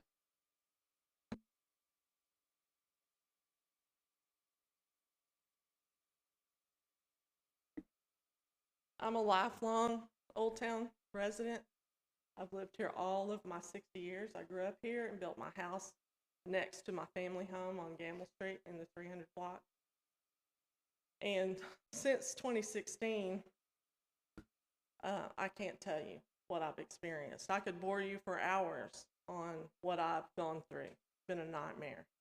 So when I saw this plan to shut that road off, that is a major cut through by my house. I live on the corner of 2nd and Gamble Street. So when Main Street backs up, they zoom around my corner, and it is awful.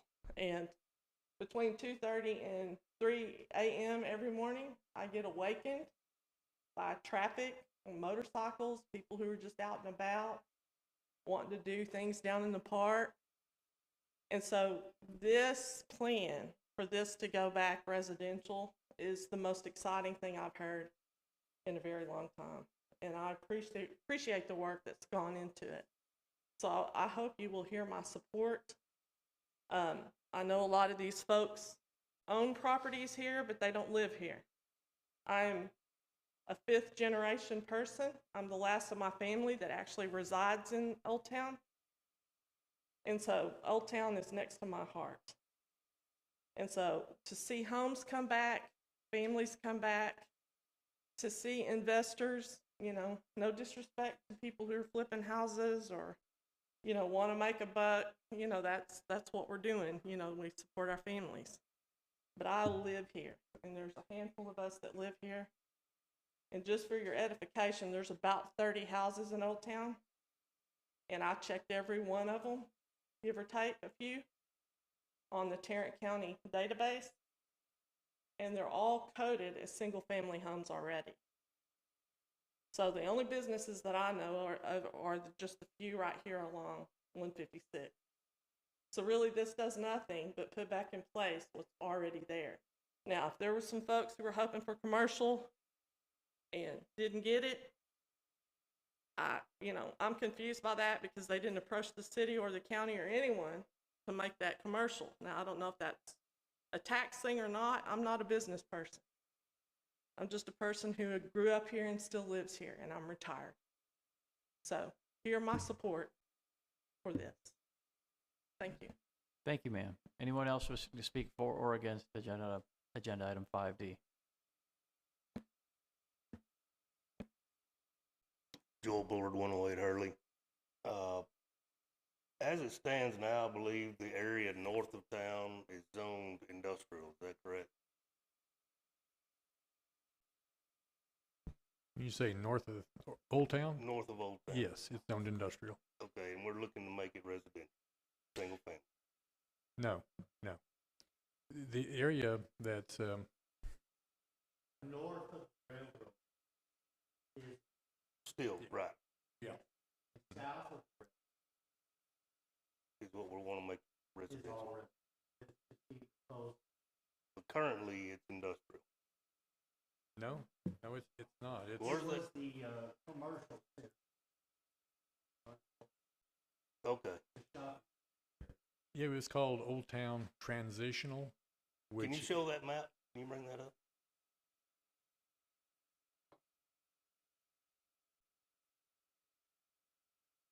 So that map right there is showing it in purple. No, that's on the other side of the track. Okay, and yeah, the yellow. Two yellow spots north of Old Town, north and west. Yeah, that is proposed to be residential. What is it current? It's called Old Town Transition, which is a combination mixed use of commercial, Commercial transit- meaning, retail sales. Yeah. But it's also it's proposed as, I can just go back to the map here, what it's proposed. yeah, currently. That's what you can do there right now. You can have offices, That was, yes, in the transition, yeah. Okay. okay, it's currently, Which would mean more traffic. More traffic. In fact, if the transit station is built up there, it's going to be a big parking lot right behind that area. Well, personally, we back up to the old Nant property. Uh-huh. Right. I've lived there since '99. Have enjoyed every minute of our living there since '99. Enjoy seeing the cows. It's nice to wake up in the morning, sit on the back porch, and watch the cows. Drink a cup of coffee. I would not like to see business or warehouse out there.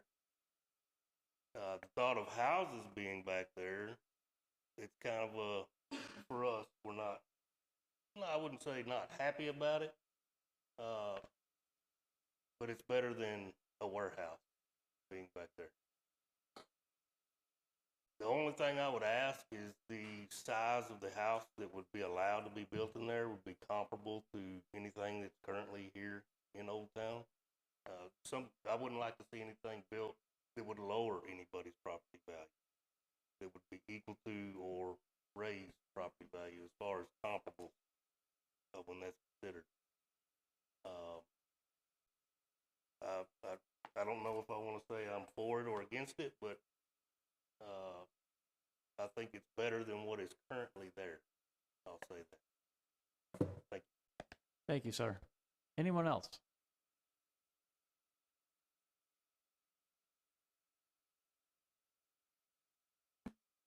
All right, recognizing no one else came forward, we'll close the public hearing and we'll open up this discussion. Any questions for the city staff?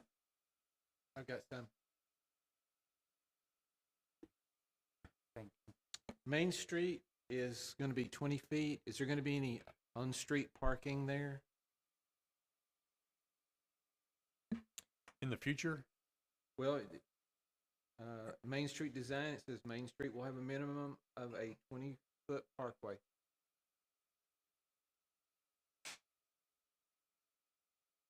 Didn't you say that Main Street was going to be 20 feet? well, if you look at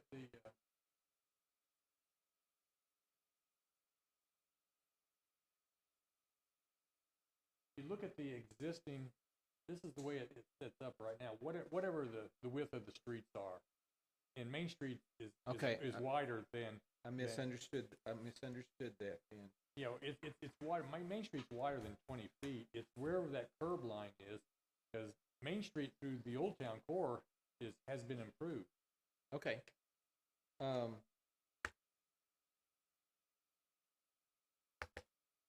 The minimum lot width on some of the lots is going to be 60 feet. It's going to be impossible to do a side entry garage in 60 feet. unless it's a corner lot, because you take 25 feet for the turnaround to go into the garage, 5 feet for the side yard, that leaves 30, only 30 feet for the rest of the house. A 22-foot garage leaves 8 feet, and then another another sidewall leaves you about 7 feet for the first 25 feet of that house. On some of those narrow lots, they may have to actually do a garage in the back. Okay, I thought about that. The extra concrete for that is going to cost $2,400 to $5,000 on the smallest house. Is that really a good thing? Do we have to do all garages off the street? So you want head-in garages in front of the house? If we're going to have lots that are 60 feet wide, then I would say that would. I would prefer not to, and the reason why is if those lots or houses have a car in the garage and they're backing out onto Main Street. Backing out onto a street like Main Street is never a good situation. Maybe Main Street's not the place for it. I would say I like the idea of the driveway or the garages not being up to the street. You know, that would remind me of Sendera Ranch, and you're trying to create something different here, small town feel, and I think that it would be outstanding to have porches and people sitting outside and enjoying and waving at their neighbors instead of driving their car up and walking in their house.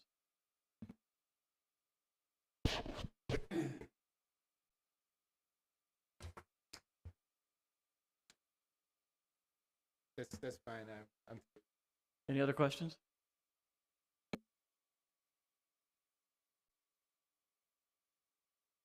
There are no other questions. Is there a motion? Oh, you have questions? Mr. Wallach, a second there.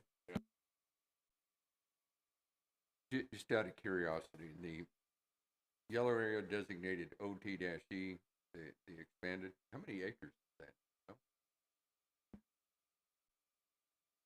I don't know right off what that would be. I mean, is that 50 acres? There's at least 50 acres out there. And it's currently zoned this Old Town Core Transition. and Old Town Transition. Yes. It's currently zoned. So what would it take then to change that zoning? If a developer came in and wanted to put lots out, 10,000 square foot lots. Well, if this passes tonight, they wouldn't have to come in and do a zoning change. What they would do is come in with a preliminary plat. And then as they develop that project and create their preliminary and final plats and everything, it would have to be compliant to the design standards as you've expressed them this evening, correct? In that the OTE? Yes. The expansion area? Yes. There's no lots out there right now. No, I understand. And so if somebody wants to develop out there and if the rezoning passes, the Old Town expansion would have the ability to have 10,000 or greater lot size. So they can do that in the current zoning, Old Town Core and Old Town expansion? Yes. They can build that, they can put residential lots out there yes. now? Okay. No, not now, not now.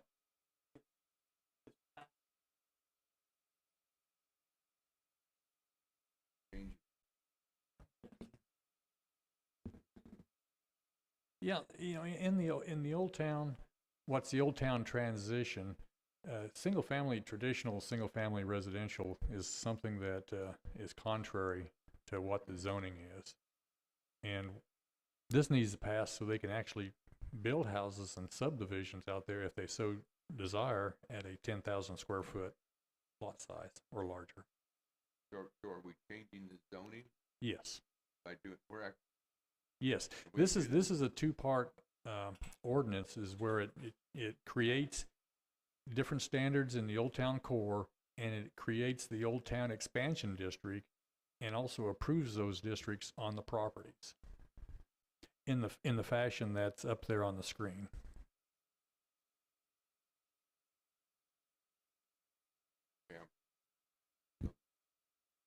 Mr. Chairman, may I address? Certainly. I'll attempt to address the question. I think previously you'd asked, can someone currently build a home here in Old Town, or in the what is being called, or currently in the Old Town transition area? And that answer is no. You cannot build just a residential. Now you could come in and build, let's say a two-story building where I have a business on the bottom and I live on top. That can be done. That can be done in Old Town Core, or it can be done in the transition area that currently exists. But you cannot come in and build, say, next door, there's an empty lot. We've had people come in and ask, they want to build a house. And we've had to say, I'm sorry, you cannot build just a home. So currently, as it sits, neither in the Old Town Core nor in the Old Town Transition, as it exists today, you cannot build a home. Did that answer your question?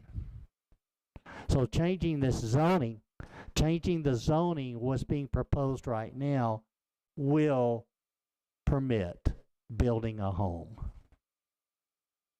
It will allow you someone to build a home. Who owns that property? Multiple people. Are you talking about the yellow area? The yellow area. Oh, I don't know who that property owner is. It may be Hillwood. Is it? Do you know? It might be Nance.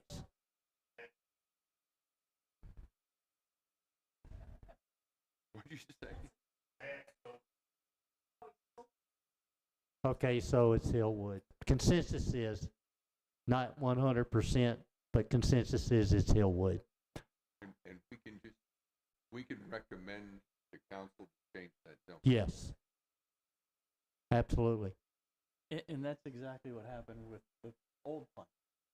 It was when it was adopted as it is. The old plan.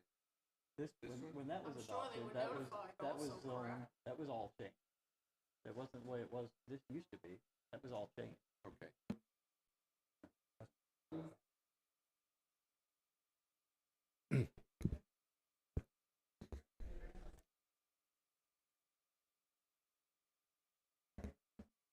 Yeah, so I think your question is procedurally, is it permissible for the city to initiate a zoning change? Is that what you're asking? Trying to make sure I understand his question.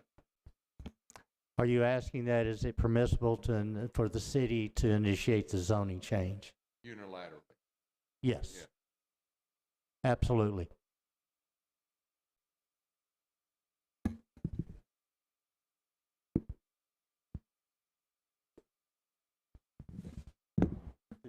Did that answer your question?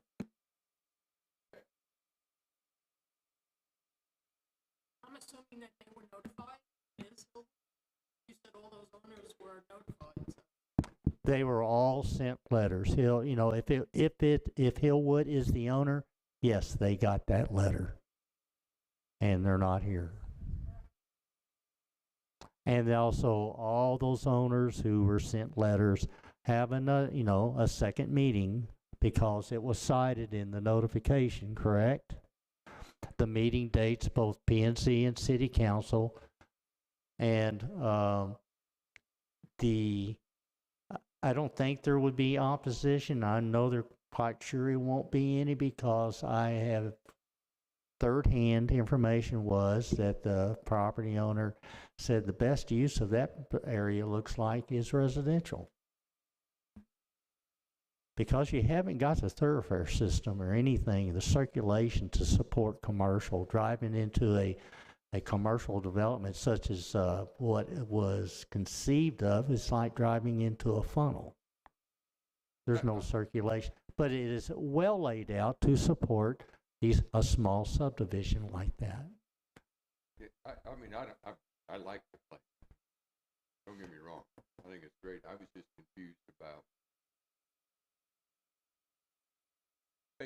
what we've heard before. Well, let me say this, Making- is giving a that recommendation. Mr. Swanky knows the law very well about zoning and what you cannot do. I'll say I've been a very an astute student of it, and yes, it is very legitimate for the city to initiate a zoning change. All right, very good. Thank you. Okay, any other questions? Yes, ma'am.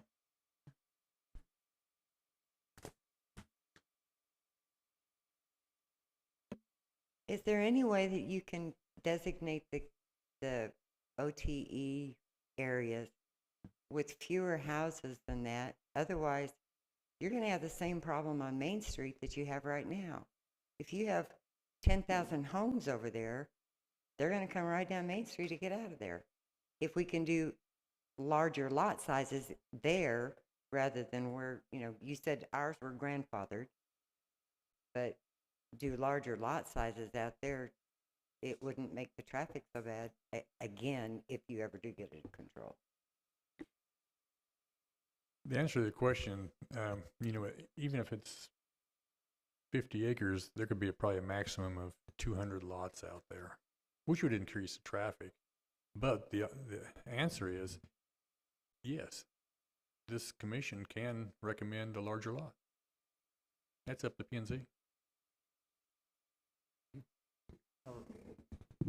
If I can make a comment, Mr. Chairman, is the likelihood it would be is a developer would come in to do these developments, and they would bring to you their proposed lot sizes, and it would be great, yes, to call them half-acre lots if you want to. That's why there was a minimum, what is stated. There's nothing minimum, the smallest lot would be 10,000. You can go much larger. But that is the most likely scenario, is a developer will come in and they would give you a proposal, and they would probably call it a planned development. And there exists within planned development regulations some latitude for the P&Z to consider. In that, so we're talking about, the plan is residential. Is the plan single-family residential or multi-use possibilities? Single family? That's what OTE would just be designated as single-family residential home. That's correct. Do we have any idea how many vehicle trips occur on Main Street today? Either one way or both directions. Because I got to believe it's the number of vehicle trips in an hour would exceed what 200 homes would do all day, I would think. I think what's going on right now, it's for one thing, it's horrible when you can't even back out of this parking lot over here or walk across the street until it's just unbearable almost. And for the people who live in this area, I don't know how many vehicle trips. I would like to know, but it's a lot. I haven't got a number for you, but I'll say this, and that Ashmore Farms, I lived next to it, or catty corner from it, for well over 20 years. And there are a number of other subdivisions that I'm well aware of that have more than 200 homes. And what travels on Main Street, because I spend 10 hours a day up here, 5 days a week, and I have an office that faces this, or is right next to the road here. And it would appear to me a non-exaggerated is it does not resemble any size subdivision that I can imagine. Even 1,000 home subdivision doesn't have this type of traffic, because you've got on where these folks are coming from, it's a population of over 30,000 people. Then also we have the Burlington Northern Santa Fe workforce that uses this road, and we have the Burlington Northern Santa Fe heavy equipment that uses this road. So this Keller-Haslet Road extension to 156 is highly crucial. But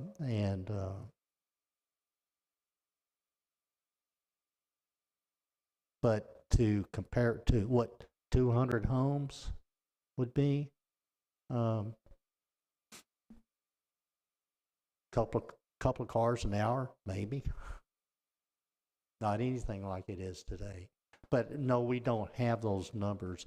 But it's just far beyond the comparison of what would happen. Yeah, I've lived in Ashmore Farms for 20 years, and I don't know that I've ever been behind more than one car leaving our neighborhood. So that's a good comparison. Thank you. All right, any other questions for city staff?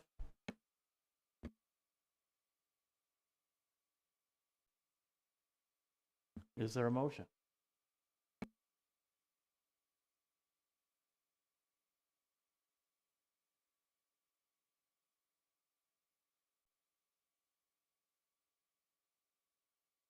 Yeah, I'll make a motion that we recommend to City Council that they consider an act on revision to the existing zoning district uses and standards in the Old Town Haslet area as presented tonight. Clarification. You may have said I meant, maybe I didn't hear you. You said you recommend approval? I recommend approval. Recommend that council approve. Make a recommendation. Council is there. Would you like What's to? the word? So you're making a motion to recommend City Council approve the rezoning? Approve this act and revisions of the zoning. Yeah, Thank you. changes Okay, of- is there a second? I'll second. Okay, all in favor? Motion passes unanimously. Thank you. Thank you, Mr. Wallach. Okay, moving on, status of development projects. There's a report in your packet. If you have any interest in understanding more about what's going on there, you can make time to visit with. Yep, if you have any questions on that, just reach out to city staff. They'll be more than happy to spend time going over any questions you have there. And future agenda items, anything we need to be aware of tonight for our October regular meeting? As of this point, no. Okay. All right. Super. You want to do it? We are adjourned. The time is 9:03 p.m.